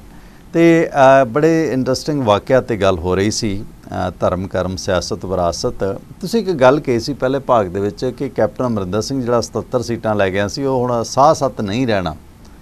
ਤੇ ਜੇ ਸਥਿਤੀ ਵੇਖੀ ਜਾਵੇ, ਆਮ ਆਦਮੀ ਪਾਰਟੀ ਧੂਆਂ ਧਾਰ ਪ੍ਰਚਾਰ ਸੀ, ਜਿੱਤਣਾ ਤੈਅ ਸੀ। ਸੋਸ਼ਲ ਮੀਡੀਆ ਤੇ ਸਰਕਾਰਾਂ ਬਣ ਰਹੀਆਂ ਸੀ, SSP ਫਲਾਣੇ ਟਮਕਾਣੇ ਟਾਈਪ ਕਰ ਰਹੇ ਸਨ ਕਿ ਮੈਨੂੰ ਫਲਾਣਾ ਜ਼ਿਲ੍ਹਾ ਲਾ ਦਿਓ। ਗੱਫਿਆਂ ਦੇ ਗੱਫੇ ਆ ਰਹੇ ਸਨ, ਬਾਹਰ ਵਾਲਿਆਂ ਨੇ ਚੰਗਾ ਲੁੱਟਿਆ, ਇੱਜ਼ਤ ਆਬਰੂ ਵੀ ਤੇ ਦਮੜੇ ਵੀ ਜਿਹੜੇ ਅਬਜ਼ਰਵਰ ਲੱਗੇ ਸੀਗੇ ਬਨਾਰਸੀ ਠੱਗ। ਇਸ ਦੌਰਾਨ ਜਿਹੜੀ ਸਥਿਤੀ ਬਣੀ, ਮੋਗੇ ਬਲਾਸਟ ਹੋਇਆ, ਜਿਹੜਾ ਮੌੜ ਮੰਡੀ ਬਲਾਸਟ ਹੋਇਆ, 7 ਲੋਕਾਂ ਦੀ ਜਾਨ ਗਈ, 4 ਮਾਸੂਮਾਂ ਸਮੇਤ। ਉਹਨੇ ਲੋਕਾਂ ਦਾ ਧਿਆਨ ਡਿਵਰਟ ਕਰ ਦਿੱਤਾ। ਹਿੰਦੂ ਵੋਟ ਬੈਂਕ ਹੈ ਜਿਹੜਾ ਗੜਬੜਾ ਗਿਆ, ਡਰ ਗਿਆ। ਤੇ ਸੰਜੇ ਸਿੰਘ ਔਰ ਜਿਹੜੇ ਸੀਗੇ ਆਮ ਆਦਮੀ ਪਾਰਟੀ ਦੇ ਦਿੱਲੀ ਤੋਂ ਜਿਹੜੇ ਡਿਪਟੀ CM ਨੇ ਸ਼ਸ਼ੋਦੀਆ, ਉਹਨਾਂ ਨੂੰ ਲੁਧਿਆਣੇ ਦੇ ਵਿੱਚ ਹਿੰਦੂ ਭਾਈਚਾਰੇ ਨੇ ਘੇਰ ਲਿਆ ਸਵੇਰੇ ਸੈਰ ਕਰਦਿਆਂ ਨੂੰ। ਕਹਿੰਦੇ ਤੁਹਾਡੀ ਸਰਕਾਰ ਆ ਗਈ, ਤੁਹਾਡੇ ਤੋਂ ਬਲਾਸਟ ਕਿਤੇ ਰੁਕਣੇ ਨੇ, ਇੱਥੇ ਤਾਂ ਤੁਸੀਂ ਖਾਲਿਸਤਾਨ ਬਣਵਾ ਦਿਓਗੇ। ਕਿਉਂਕਿ ਉਹ ਘਾਲੀ ਦੇ ਘਰੇ ਉਹ ਕਿੱਦਾਂ ਰਹੇ ਨੇ, ਘਾਲੀ ਦੇ ਹਾਲਾਂਕਿ ਘਾਲੀ ਜਿਹੜੇ ਸੀਗੇ ਉਹ ਬਾਇਜ਼ਤ ਬਰੀ ਨੇ ਇਹਨਾਂ ਕੇਸਾਂ ਤੋਂ ਜੋ ਉਹਨਾਂ ਦੇ ਖਿਲਾਫ ਪਾਏ ਗਏ ਸੀ। ਉਹ ਮਤਲਬ ਘਾਲੀ ਦੇ ਘਰੇ ਮੋਗੇ ਦੇ ਵਿੱਚ ਕੇਜਰੀਵਾਲ ਦਾ ਠਹਿਰਨਾ ਗਲੇ ਦੀ ਹੱਡੀ ਬਣ ਗਿਆ। ਮਤਲਬ ਇਹਨਾਂ 2 ਇੰਸੀਡੈਂਟ ਨੇ ਆਮ ਆਦਮੀ ਪਾਰਟੀ ਦਾ ਸੂਫੜਾ ਸਾਫ਼ ਕਰ ਦਿੱਤਾ। ਜਿਹੜੀ ਕੁਛ ਐਂਟੀ ਸਿੱਖ ਲੌਬੀ ਹੈ, ਐਂਟੀ ਸਿੱਖ ਵੋਟ ਹੈ, ਐਂਟੀ ਖਾਲਿਸਤਾਨ ਵੋਟ ਆ, ਉਹਨਾਂ ਨੇ ਹਊਆ ਖੜਾ ਕਰ ਦਿੱਤਾ ਕਿ ਖਾਲਿਸਤਾਨ ਬਣਿਆ ਲਓ, ਇਹ ਤਾਂ ਹਰਜੀਤ ਸਿੰਘ ਸੱਜਣ ਹੈ ਜੀ, ਖਾਲਿਸਤਾਨੀ ਹੈ। ਦੇਖੋ ਕੈਨੇਡਾ ਦਾ ਉਹ ਡਿਫੈਂਸ ਮਿਨਿਸਟਰ ਹੈ, ਇੰਡੀਆ ਦਾ ਡਿਪਲੋਮੈਟ ਹੈ, ਕਪਤਾਨ ਸਾਹਿਬ ਉਹਦਾ ਵਿਰੋਧ ਕਰਨੇ ਰੱਖੇ ਖਾਲਿਸਤਾਨੀ ਹੈ। ਪ੍ਰੋਪੋਗੰਡਾ ਸਿਰਫ ਇਸ ਕਰਕੇ ਕਿ ਜਿਹੜੀ ਹਿੰਦੂ ਵੋਟਾਂ ਨੂੰ ਡਰਾਇਆ ਜਾਵੇ ਕਿ ਯਾਰ ਜੇ ਅਸੀਂ ਨਹੀਂ ਆਏ ਤਾਂ ਤੁਸੀਂ ਤਾਂ ਲੁੱਟੇ ਲੈ ਆਓ ਖਾਲਿਸਤਾਨੀਆਂ ਤੋਂ, ਸਿੱਖਾਂ ਤੋਂ। ਉਹ ਮਤਲਬ ਜਿਹੜੀ ਲੌਬੀ ਹੈ ਉਹ ਡਰੂ ਲੌਬੀ ਹੈ, ਮਾफ़ ਕਰਨਾ। ਉਹ ਇਸ ਤਰ੍ਹਾਂ ਦੇ ਭੰਬਲ ਭੂਸੇ ਮਾਇਆ ਜਾਲ 'ਚ ਆ ਜਾਂਦੀ ਹੈ। ਹੁਣ ਵੀ ਜਿਹੜੀ ਸਥਿਤੀ ਬਣ ਰਹੀ ਹੈ, ਜਿਵੇਂ ਦੀ ਸਥਿਤੀ ਬਣ ਰਹੀ ਹੈ ਕਿ ਕੋਈ ਤੀਸਰੀ ਪਾਰਟੀ ਨਾ ਉੱਠੇ। ਨਵਜੋਤ ਸਿੰਘ ਸਿੱਧੂ ਪਾਕਿਸਤਾਨ ਜਾਂਦੇ ਨੇ, ਉਹਨੂੰ ਖਾਲਿਸਤਾਨੀਆਂ ਨਾਲ ਜੋੜ ਲੈਂਦੇ ਨੇ, ਖਹਿਰੇ ਨੂੰ ਜੋੜ ਲੈਂਦੇ ਨੇ, ਦੂਜਿਆਂ ਨੂੰ ਜੋੜ ਲੈਂਦੇ ਨੇ। ਪਰ ਇਸ ਦੌਰਾਨ ਜਿਹੜੇ ਆਪ ਇਹਨਾਂ ਚੀਜ਼ਾਂ 'ਚ ਸ਼ਾਮਲ ਸੀ, ਕਪਤਾਨ ਸਾਹਿਬ ਆਪ ਖਾਲਿਸਤਾਨ ਐਲਾਨਨਾਮੇ ਸ਼ਾਮਲ ਸੀ, ਬਾਦਲ ਸ਼ਾਮਲ ਸੀ, ਇਹ ਲੋਕ ਦੁੱਧ ਧੋਤੇ ਹੋ ਜਾਂਦੇ ਨੇ ਖਾਲਿਸਤਾਨ ਦੇ ਖਿਲਾਫ ਝੂਠੀ ਮੁਹਿੰਮ ਖੜੀ ਕਰਕੇ। ਪਰ ਹੁਣ ਜਿਹੜੀ ਸਥਿਤੀ ਬਣ ਰਹੀ ਹੈ ਸੋਸ਼ਲ ਮੀਡੀਆ ਤੇ, ਦੇਖੋ ਉਹ ਹਿਰਦੇ ਵਲੂੰਦਰਨ ਵਾਲਾ ਵਾਕਿਆ ਜਿਹੜਾ ਜੂਨ ਦਾ ਘੱਲੂਘਾਰਾ ਦਿਵਸ ਆ ਰਹੇ ਨੇ। ਪਰ ਇਸ ਤੋਂ ਪਹਿਲਾਂ ਕੋਈ ਸੋਸ਼ਲ ਮੀਡੀਆ ਦਾ ਲਾਣਾ ਜਿਹਦੇ ਪਿੱਛੇ ਸਿਆਸੀ ਹੈ ਜਾਂ ਉਹ ਲਾਈਕਸ ਵਾਲੇ ਨੇ ਕਿ ਮੇਰਾ YouTube ਚੈਨਲ ਚੱਲ ਜੇ, ਮੇਰੀਆਂ 2 ਲੱਖ ਹਿੱਟ ਹੋ ਜਾਣ, ਮੈਨੂੰ 4 ਦਮੜੇ ਡਾਲਰ ਆ ਜਾਣ, ਪਰ ਉਹ ਇੱਦਾਂ ਜ਼ਖਮ ਉਚੇੜ ਕੇ ਪੇਸ਼ ਕਰਦੇ ਨੇ ਜਿਹਦੇ ਤੋਂ ਪ੍ਰਭਾਵਿਤ ਹੋ ਕੇ ਸਿੱਖ ਬੱਚੇ ਫੇਰ ਗੁੰਮਰਾਹ ਹੁੰਦੇ ਨੇ। ਕਿਉਂਕਿ ਕਿਸੇ ਦੇ ਧਰਮ ਤੇ ਅਟੈਕ ਕਰੋਗੇ ਤੇ ਅਗਲਾ ਤੁਹਾਨੂੰ ਜਵਾਬ ਦੇਵੇਗਾ, ਉਹ ਮਨੁੱਖੀ ਬੰਬ ਬਣੇਗਾ ਭਾਵੇਂ ਕੋਈ ਵੀ ਹੈ। ਇਹ ਜਿਹੜਾ ਹੁਣ 2022 ਦੀ ਸਿਆਸਤ ਤੋਂ ਪਹਿਲਾਂ ਜਿਹੜੀ ਫੇਰ ਗੇਮ ਖੇਡੀ ਜਾ ਰਹੀ ਹੈ, ਉਹ ਧਿਰਾਂ ਜਿਨ੍ਹਾਂ ਨੇ ਕੀਤਾ ਕੁਛ ਨਹੀਂ, ਉਹ ਫੇਰ ਉਸੇ ਤਰ੍ਹਾਂ ਜਿਵੇਂ 17 ਜਿੱਤਿਆ ਉਸੇ ਤਰ੍ਹਾਂ ਫੇਰ ਜਿੱਤਣ ਦੇ ਜੁਗਾੜ 'ਚ ਨੇ। ਤੇ ਇਹਨਾਂ ਦਾ ਜਰੀਆ ਬਣ ਰਹੇ ਨੇ ਇਹ ਅਖੌਤੀ ਪ੍ਰਚਾਰਕ, ਅਖੌਤੀ ਐਂਕਰ ਤੇ ਅਖੌਤੀ ਸੋਸ਼ਲ ਮੀਡੀਆ। ਜੀ ਟਵਾਣਾ ਸਾਹਿਬ ਠੀਕ ਆ, ਗੱਲ 2022 ਦੀ ਨਹੀਂ, ਇਹ ਅਜੇ 2020 ਆ।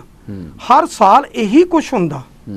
ਔਰ ਜਦੋਂ ਵੀ ਮਈ ਤੇ ਜੂਨ ਦਾ ਮਹੀਨਾ ਆਉਂਦਾ ਉਹਦੇ ਵਿੱਚ ਜਿਹੜਾ ਕੁਫਰ ਤੋਲਿਆ ਜਾਂਦਾ, ਦੇਖੋ ਜੂਨ 1984 ਕਿਸੇ ਨੂੰ ਨਹੀਂ ਭੁੱਲ ਸਕਦਾ।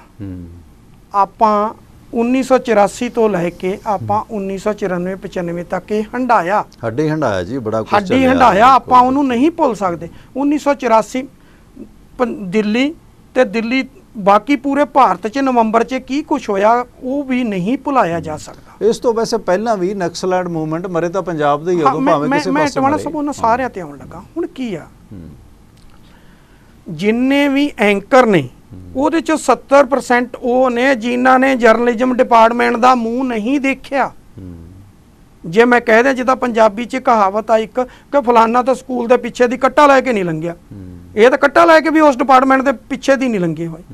ਸਿਰਫ ਗੱਲ ਕੀ ਆ, ਕੇਵਲ ਤੇ ਕੇਵਲ ਇਹੀ ਸਮਾਂ ਆਉਂਦਾ ਜਿਹਦੇ ਵਿੱਚ ਭੜਕਾਇਆ ਜਾਂਦਾ। ਔਰ ਪਿਛਲੇ ਦਿਨਾਂ 'ਚ ਕੀ ਹੋਇਆ, ਐਸਏ 20 ਦੇ ਵਿੱਚ ਜਿਹੜੇ ਰੈਫਰੈਂਡਮ 2020 ਨਾਲ ਜੁੜੇ ਹੋਏ ਸੀ ਪੰਜਾਬ ਦੇ ਨੌਜਵਾਨ, ਪੂਰੇ ਪੰਜਾਬ 'ਚ ਤਕਰੀਬਨ 6700 ਨੌਜਵਾਨ ਜਿਹੜਾ ਰਾਉਂਡ ਅਪ ਕੀਤਾ ਗਿਆ ਪੂਰੇ ਪੰਜਾਬ 'ਚ।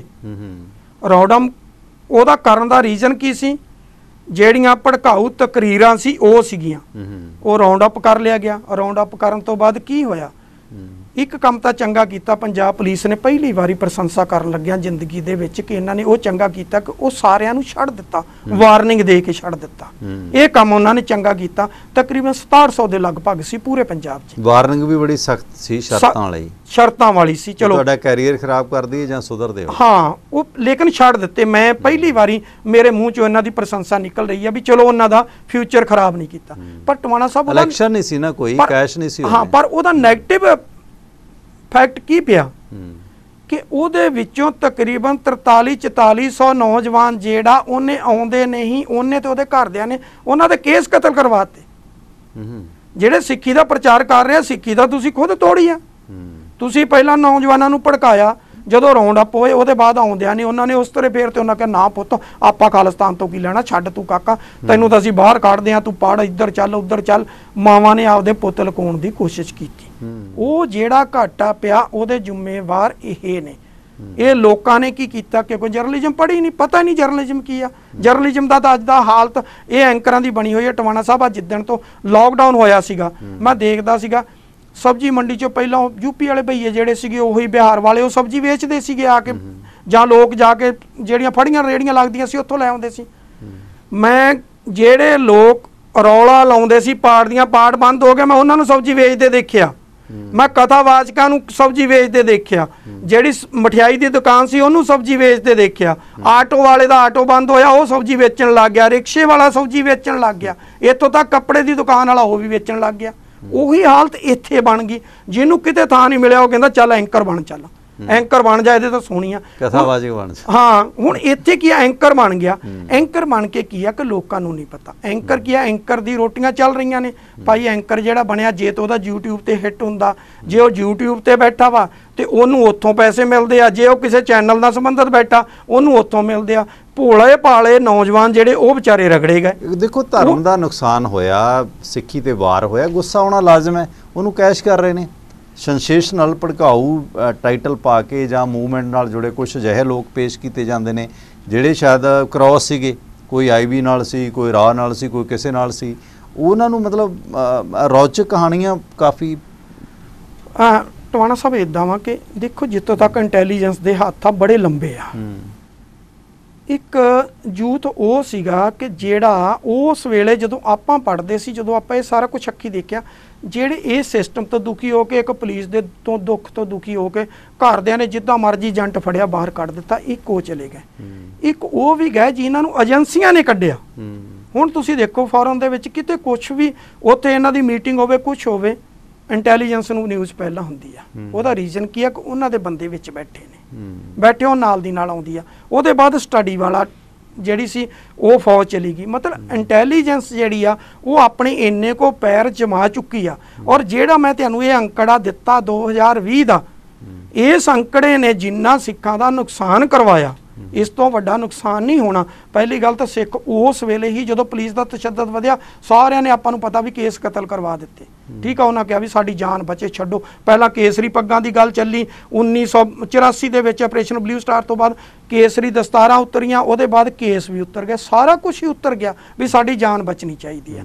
ਉਹਦੇ ਬਾਅਦ ਜੇ ਹੁਣ ਸਿੱਖੀ ਵੱਲ ਮਾੜਾ ਮੋਟਾ ਤੁਰੇ, ਠੀਕ ਆ, ਉਹ ਕਦੀ ਟਕਸਾਲੀਆਂ ਦਾ ਰੌਲਾ, ਕਦੀ ਮਿਸ਼ਨਰੀਆਂ ਦਾ ਰੌਲਾ, ਕਦੀ ਡੇਰੇ ਵਾਲੇ ਬਾਬੇ ਦਾ ਰੌਲਾ, ਇਹਦੇ ਵਿੱਚ ਹੀ ਰੋਲ ਦਿੱਤਾ। ਉਹਦੇ ਅੱਗੇ ਕਥਾਵਾਚਕ ਆ ਗਏ, ਉਹਦੇ ਵਿੱਚ ਕੀਰਤਨੀਏ ਆ ਗਏ, ਉਹਦੇ ਵਿੱਚ ਗ੍ਰੰਥੀ ਆ ਗਏ, ਉਹਦੇ 'ਚ ਰਾਗੀ ਆ ਗਏ, ਢਾਡੀ ਆ ਗਏ। ਮਤਲਬ ਜਿਹੜਾ ਕੁਛ ਪਹਿਲਾਂ 1984 ਤੋਂ ਪਹਿਲਾਂ ਰਾਗੀ ਤੇ ਢਾਡੀ ਕਰਦੇ ਸੀ। ਇਸ ਆਵਾਜ਼ 'ਚ ਤੁਸੀਂ ਵੇਖੋ ਸਿੱਖ ਕੌਮ ਦੇ ਜਿਹੜੇ ਮਾਇਆ ਨਾਚ, ਭਾਵੇਂ ਭਾਈ ਮਨੀ ਸਿੰਘ ਹੋਵੇ, ਸ਼ਹੀਦ ਬਾਬਾ ਦੀਪ ਸਿੰਘ ਹੋਵੇ, ਮਤਲਬ ਇਹਨਾਂ ਨੇ ਆਪਸੀ ਲੜਾਈ ਦੇ ਵਿੱਚ ਉਹਨਾਂ ਉੱਚੇ ਮਰਾਤਵੇ ਵਾਲੇ ਪੁਰਾਤਨ ਸਿੰਘ ਸ਼ਹੀਦਾਂ ਨੂੰ ਵੀ ਨਹੀਂ ਬਖਸ਼ਿਆ। ਆਪਣੀ ਲੜਾਈ 'ਚ ਤਾਰ-ਤਾਰ ਕਰ ਦਿੱਤਾ ਆਪਣੀ ਜਿੱਦ 'ਚ ਸਾਰੀਆਂ ਧਿਰਾਂ। ਮੈਂ ਟਵਾਣਾ ਸਾਹਿਬ ਸਾਰੇ ਕਿਉਂ ਗਿਣੇ ਆ? ਮੈਂ ਉਹ 'ਚ ਟਕਸਾਲੀ, ਮਿਸ਼ਨਰੀ, ਉਹਦੇ 'ਚ ਮੈਂ ਡੇਰਿਆਂ ਵਾਲੇ ਬਾਬੇ ਗਿਣ ਲਏ, ਉਹ 'ਚ ਮੈਂ ਰਾਗੀ, ਢਾਡੀ ਸਾਰਾ ਕੁਝ ਲੈ ਲਿਆ। ਮੈਂ ਕਥਾਵਾਚਕ ਲੈ ਲਿਆ, ਮੈਂ ਉਹਦੇ 'ਚ ਕੀਰਤਨੀਏ ਲੈ ਲਏ, ਮੈਂ ਸਾਰੇ ਇਸੇ ਕਰਕੇ ਲਏ। ਹੁਣ ਹਾਲਾਤ ਕੀ ਆ? 1984 ਤੋਂ ਪਹਿਲਾਂ ਰਾਗੀ ਤੇ ਢਾਡੀ ਜਿਹੜਾ ਕੰਮ ਕਰਦੇ ਹੁੰਦੇ ਸੀ ਵੀ ਵਾਰਾ ਗਾ ਗਾ ਕੇ ਤੋਰੋ ਇਹਨਾਂ ਨੂੰ ਭਾਈ, ਕਿੰਨੇ ਕੋ ਜਥੇ ਬਣ ਕੇ ਤੁਰ ਸਕਦੇ ਆ, ਉਹ ਕੰਮ ਹੁਣ ਇਸ ਵੇਲੇ ਐਂਕਰ ਕਰ ਰਹੇ ਆ। ਹੁਣ ਉਹ ਐਂਕਰਾਂ ਨੇ ਜ਼ਿੰਮੇਵਾਰੀ ਲੈ ਲਈ। ਹੁਣ ਬਾਕੀ ਦੇ ਅੰਕੜੇ ਫੇਰ ਕਿਤੇ ਪੇਸ਼ ਕਰੂੰਗਾ। ਅੱਜ ਤੁਹਾਨੂੰ ਦੱਸ ਦਿੰਦਾ ਕਿ ਦੋ ਤਰ੍ਹਾਂ ਦੇ ਮਰਜੀਵੜੇ ਜਿਹੜੇ 1984 ਤੋਂ ਪਹਿਲਾਂ ਭਰਤੀ ਕੀਤੇ ਗਏ ਸੀ। ਇੱਕ ਰਜਿਸਟਰਡ ਅਕਾਲੀਆਂ ਕੋਲੇ ਸੀ ਜਿਹਦੇ ਚ 1,19,000 ਸੀ। 1,19,000 ਤੋਂ ਵੱਧ ਸੀ। ਪੂਰਾ ਅੰਕੜਾ ਮੇਰੇ ਕੋਲ ਪਿਆ, ਕਹਿਣਗੇ ਸਾਰਿਆਂ ਦੇ ਐਡਰੈਸ ਵੀ ਦੇ ਦੂੰ, 1,19,000 ਦੇ ਸਾਰਾ ਕੁਝ ਮੇਰੇ ਕੋਲ ਪਿਆ।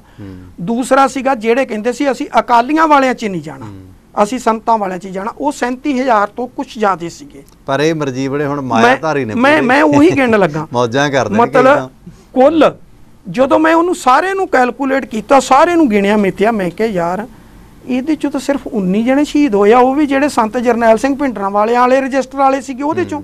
ਬਾਕੀ ਕਿੱਥੇ? ਬਾਕੀ 1,19,000 ਤੋਂ ਉੱਥੇ ਪਿਆ ਸੀ। ਤੇ ਬਾਕੀ ਜਿਹੜੇ 37,000 ਸੀ, 37,700 ਕੁਝ ਸੀਗੇ, ਉਹਦੇ ਵਿੱਚੋਂ ਵੀ ਸਾਰੇ 19 ਜਣੇ ਗਏ ਤੇ ਬਾਕੀ ਸਾਰੇ ਮਾਇਆਧਾਰੀ ਨੇ। ਬਾਕੀ ਵਿਦੇਸ਼ਾਂ 'ਚ ਪਹੁੰਚ ਗਏ, ਕਿੱਦਾਂ ਪਹੁੰਚ ਗਏ, ਕੀ ਕੁਛ। ਮਤਲਬ ਗੱਲ ਇਹ ਆ ਕਿ ਤੁਸੀਂ ਸਿਰਫ ਜਦੋਂ ਇਹ ਮੌਕਾ ਆਉਂਦਾ, ਠੀਕ ਹੈ, ਮੈਂ ਪਹਿਲਾਂ ਕਿਹਾ ਕਿ 1984 ਦਾ ਕਿਹਨੂੰ ਦੁੱਖ ਨਹੀਂ, 1984 ਜੂਨ ਦਾ ਵੀ ਦੁੱਖ ਆ, 1984 ਨਵੰਬਰ ਦਾ ਵੀ ਦੁੱਖ ਆ, ਪਰ ਤੁਸੀਂ ਪੇਸ਼ ਕਿੱਦਾਂ ਕਰਦੇ ਹੋ? ਸਿਰਫ ਤੁਹਾਡਾ ਇਹ ਆ ਕਿ ਮੇਰੀ ਆਹ ਵੀਡੀਓ ਜਿਹੜੀ ਹਿੱਟ ਹੋਵੇ, ਉਹਦੇ ਤੋਂ ਮੈਨੂੰ YouTube ਤੋਂ ਕੀ ਮਿਲਦਾ? ਸੋਸ਼ਲ ਮੀਡੀਆ ਤੇ ਬੈਠੇ ਹੋ, ਜਿਹੜਾ ਬਾਕੀ ਚੈਨਲਾਂ ਤੇ ਬੈਠਾ ਅੱਗ ਲਾਈ ਡੱਬੂ ਕੰਧ ਤੇ। ਹਾਂ, ਮਤਲਬ ਇਹ ਡੱਬੂ ਇਸ ਵੇਲੇ ਦੇ ਇਕੱਠੇ ਹੋਏ ਆ। ਮੈਂ ਤਾਂ ਕੀਤਾ ਕਿ ਦੇਖੋ ਸਬਜ਼ੀ ਮੰਡੀ 'ਚ ਜੇ ਤੁਹਾਡੇ ਸਾਰੇ ਕੰਮ ਬੰਦ ਹੋ ਗਏ ਤੇ ਤੁਸੀਂ 4 ਦਿਨ ਬਹਿ ਕੇ ਨਹੀਂ ਖਾ ਸਕੇ, ਤੁਸੀਂ ਸਬਜ਼ੀਆਂ ਵੇਚਣ ਲੱਗ ਗਏ। ਉਸ ਵੇਲੇ ਤੁਹਾਡਾ ਸਟੇਟਸ ਕੀ ਸੀਗਾ? ਇੱਥੇ ਆ ਕੇ ਤੁਸੀਂ ਜੋ ਕੁਝ ਕਰ ਰਹੇ ਹੋ, ਤੁਸੀਂ ਕੇਵਲ ਤੇ ਕੇਵਲ ਇੱਕ ਗੱਲ ਦੇ ਲਈ ਪਏ ਹੋਏ ਹੋ ਕਿ ਭਾਈ ਮੇਰਾ ਜਿਹੜਾ ਪ੍ਰੋਗਰਾਮ ਹਿੱਟ ਹੋ ਜਾਏ ਤੇ ਮੈਨੂੰ ਮੇਰੇ YouTube ਤੋਂ ਜਾਂ ਮੇਰੇ ਚੈਨਲ ਤੋਂ ਐਂਕਰਿੰਗ ਦੇ ਪੈਸੇ ਜਿਹੜੇ ਉਹ ਮਿਲ ਜਾਣ, ਬਾਕੀ ਖੂਹ 'ਚ ਪਵੇ ਕੌਮ ਸਾਰੀ ਜਿਹੜੀ ਆ। ਇਹ ਹਾਲਤ ਬਣੀ ਹੋਈ ਆ। ਬਾਅਦ 'ਚ ਹੋ ਸਕਦਾ ਬਾਅਦ 'ਚ ਜਿਹੜੇ ਪੈਸੇ ਜ਼ਿਆਦੇ ਹੋਣ ਭਾਵੇਂ ਵਿਆਜੀ ਵੀ ਦੇ ਦਿਓ, ਬਾਅਦ 'ਚ ਵਿਆਜੀ ਵੀ ਤੋੜ ਦੋਗੇ। ਮਤਲਬ ਤੁਸੀਂ ਘੱਟੋ ਘੱਟ ਇਹ ਤਾਂ ਦੇਖੋ ਕਿ ਇਸ ਹਾਲਾਤ ਦੇ ਉੱਤੇ ਤੁਸੀਂ ਕੌਮ ਦਾ ਨੁਕਸਾਨ ਕਿੱਦਾਂ ਕਰ ਰਹੇ। ਥੋੜੇ ਦਿਨਾਂ ਤੱਕ ਅੰਕੜੇ ਇਹ ਕਲੀਅਰ ਹੋ ਜਾਣਗੇ। 6700 ਦੇ ਲਗਭਗ ਜਿਹੜੇ ਮੇਰੇ ਖਿਆਲ ਹੈ ਐਂਟੀ ਸਿੱਖ ਲੌਬੀ ਹੈ ਜਿਹੜੀ ਭਾਰਤ ਦੇ ਵਿੱਚ ਬਹੁਤ ਵੱਡੀ ਆਪੋਜੀਸ਼ਨ ਪਾਰਟੀ ਦਾ ਮਾਂ ਹੈ, ਉਹ ਵੀ ਇਸ ਪਾਸੇ ਮਤਲਬ ਉਕਸਾ ਰਹੀ ਹੈ ਸਿੱਖ ਜਵਾਨੀ ਨੂੰ ਵੀ ਫੇਰ ਕਾਣ ਕਰਾਇਆ ਜਾਵੇ ਜਿਹੜਾ ਮਾੜਾ ਮੋਟਾ ਰਹਿੰਦਾ ਹੈ। ਟਵਾਣਾ ਸਾਹਿਬ, ਬੁੱਧ ਧਰਮ ਗਰਕ ਹੋਇਆ ਨਾ, ਜੈਨ ਤਾਂ ਬਿਲਕੁਲ ਹੀ ਮਰਜ ਹੋ ਗਿਆ, ਉਹ ਵੀ ਹੋ ਗਿਆ, ਬੁੱਧ ਧਰਮ ਵੀ ਹੋ ਗਿਆ। ਹੁਣ ਤੁਸੀਂ ਬਚੇ ਸੀ 20 ਸਾਲਾਂ ਬਾਅਦ ਜੋ ਤੁਸੀਂ ਹਾਲਾਤ ਪੰਜਾਬ ਦੀ ਬਣਾ ਲਈ ਆ। ਜਿਹੜੇ 3 ਤਖਤ ਤੁਹਾਡੇ ਕੋਲ ਬਚੇ ਨੇ, 2 ਤਾਂ ਹਜੂਰ ਸਾਹਿਬ ਨੰਦੇੜ ਵੀ ਤੁਹਾਡੇ ਤੋਂ ਬਾਹਰ ਆ, ਪਟਨਾ ਸਾਹਿਬ ਬਾਹਰ ਆ, ਇਹ ਜਿਹੜੇ 3 ਬਚੇ ਨੇ ਇਹਦੇ ਲਈ ਵੀ ਤੁਹਾਨੂੰ ਵੀਜ਼ਾ ਲੈਣਾ ਔਖਾ ਹੋ ਜਾਣਾ। 20 ਸਾਲਾਂ ਬਾਅਦ ਤੁਸੀਂ ਵੀਜ਼ੇ ਲਈ ਤਰਸੋਗੇ। ਖੈਰ ਠੀਕ ਹੈ, ਮਰਿਆਦਾ ਹੀ ਜਿਹੜੀ ਹੈ ਉਹੀ ਜੋ ਕਹਾਣ ਹੈ ਸਿੱਖੀ ਦਾ ਉਸ ਪਾਸੇ ਨੂੰ ਖੈਰ ਬੜਾ ਗੰਭੀਰ ਵਿਸ਼ਾ। ਗੁਜ਼ਾਰਿਸ਼ ਬੇਨਤੀ ਹੈ ਕਿ ਜਰਨਲਿਜ਼ਮ ਹੈ, ਜਰਨਲਿਜ਼ਮ ਦੇ ਉੱਤੇ ਜਾਤ ਵਿਸ਼ੇਸ਼ਤਾ ਕੀ, ਧਰਮ ਵਿਸ਼ੇਸ਼ਤਾ ਕੀ, ਕੋਈ ਵੀ ਜਜ਼ਬਾਤ ਕਿਸੇ ਵੀ ਕਿਸਮ ਦਾ ਨਹੀਂ ਭਾਰੂ ਹੋਣਾ ਚਾਹੀਦਾ। ਜਰਨਲਿਜ਼ਮ ਹੈ। ਜਰਨਲਿਜ਼ਮ ਅਸਲ ਦੇ ਵਿੱਚ ਉਹ ਸਿਧਾਂਤ ਹੈ ਜੋ ਗੁਰੂ ਸਾਹਿਬ ਨੇ ਬਖਸ਼ਿਆ ਕਿ ਨਾ ਕਹੂੰ ਸੇ ਦੋਸਤੀ ਨਾ ਕਹੂੰ ਸੇ ਵੈਰ, ਅਵਲ ਅੱਲਾ ਨੂਰ ਪਾਇਆ ਕੁਦਰਤ ਕੇ ਸਭ ਬੰਦੇ। ਤੁਸੀਂ ਬੁਲਾਰੇ ਹੋ ਸਕਦੇ ਹੋ ਕਿਸੇ ਪਾਰਟੀ ਦੇ, ਧਰਮ ਦੇ ਵਿਸ਼ੇਸ਼ ਤੇ, ਪਰ ਜਰਨਲਿਜ਼ਮ ਨੂੰ ਜਰਨਲਿਜ਼ਮ ਰਹਿਣ ਦਿਓ। ਆ YouTube ਨੂੰ ਤਾਂ ਮੈਂ ਇਹਦਾ ਨਾਂ ਪਾਤਾ ਯੈਲੋ ਟਿਊਬ, ਜਿਵੇਂ ਯੈਲੋ ਜਰਨਲਿਜ਼ਮ ਹੈ। ਸੋ ਉਮੀਦ ਕਰੀਏ ਕਿ ਇਹ ਪੀੜੀ ਪੱਤਰਕਾਰੀ ਜਿਹੜੀ ਘੁਸੜ ਰਹੀ ਹੈ ਨਾ, ਇਹਦੇ ਬਾਰੇ ਜਨਤਾ ਜਨਾਰਦਨ ਪਬਲਿਕ ਸਮਝਦਾਰ ਹੋਵੇ। ਵਿਸ਼ਾ ਬਹੁਤ ਵੱਡਾ ਹੈ, ਫਿਰ ਇਸੇ ਵਿਸ਼ੇ ਨੂੰ ਕਿਸੇ ਦਿਨ ਛੂਹਾਂਗੇ। ਸੋ ਸਾਧ ਸੁਰਿੰਦਰ ਸਿੰਘ ਜੀ ਆਪ ਜੀ ਦਾ ਬਹੁਤ ਬਹੁਤ ਧੰਨਵਾਦ। ਸੋ ਇਸ ਦੇ ਨਾਲ ਹੀ ਮੈਂ ਪਰਮਿੰਦਰ ਸਿੰਘ ਟਿਵਾਣਾ, ਅਕਾਲ ਚੈਨਲ ਦੇ ਸਤਿਕਾਰਯੋਗ ਦਰਸ਼ਕ ਜੋ ਇਸ ਵਕਤ ਇਸ ਪ੍ਰੋਗਰਾਮ ਸੱਚ ਦਾ ਸਾਹਮਣਾ ਨੂੰ ਵੇਖ ਰਹੇ ਨੇ, ਉਹਨਾਂ ਤੋਂ ਮੈਂ ਆਗਿਆ ਚਾਹਾਂਗਾ। ਸਤਿ ਸ਼੍ਰੀ ਅਕਾਲ।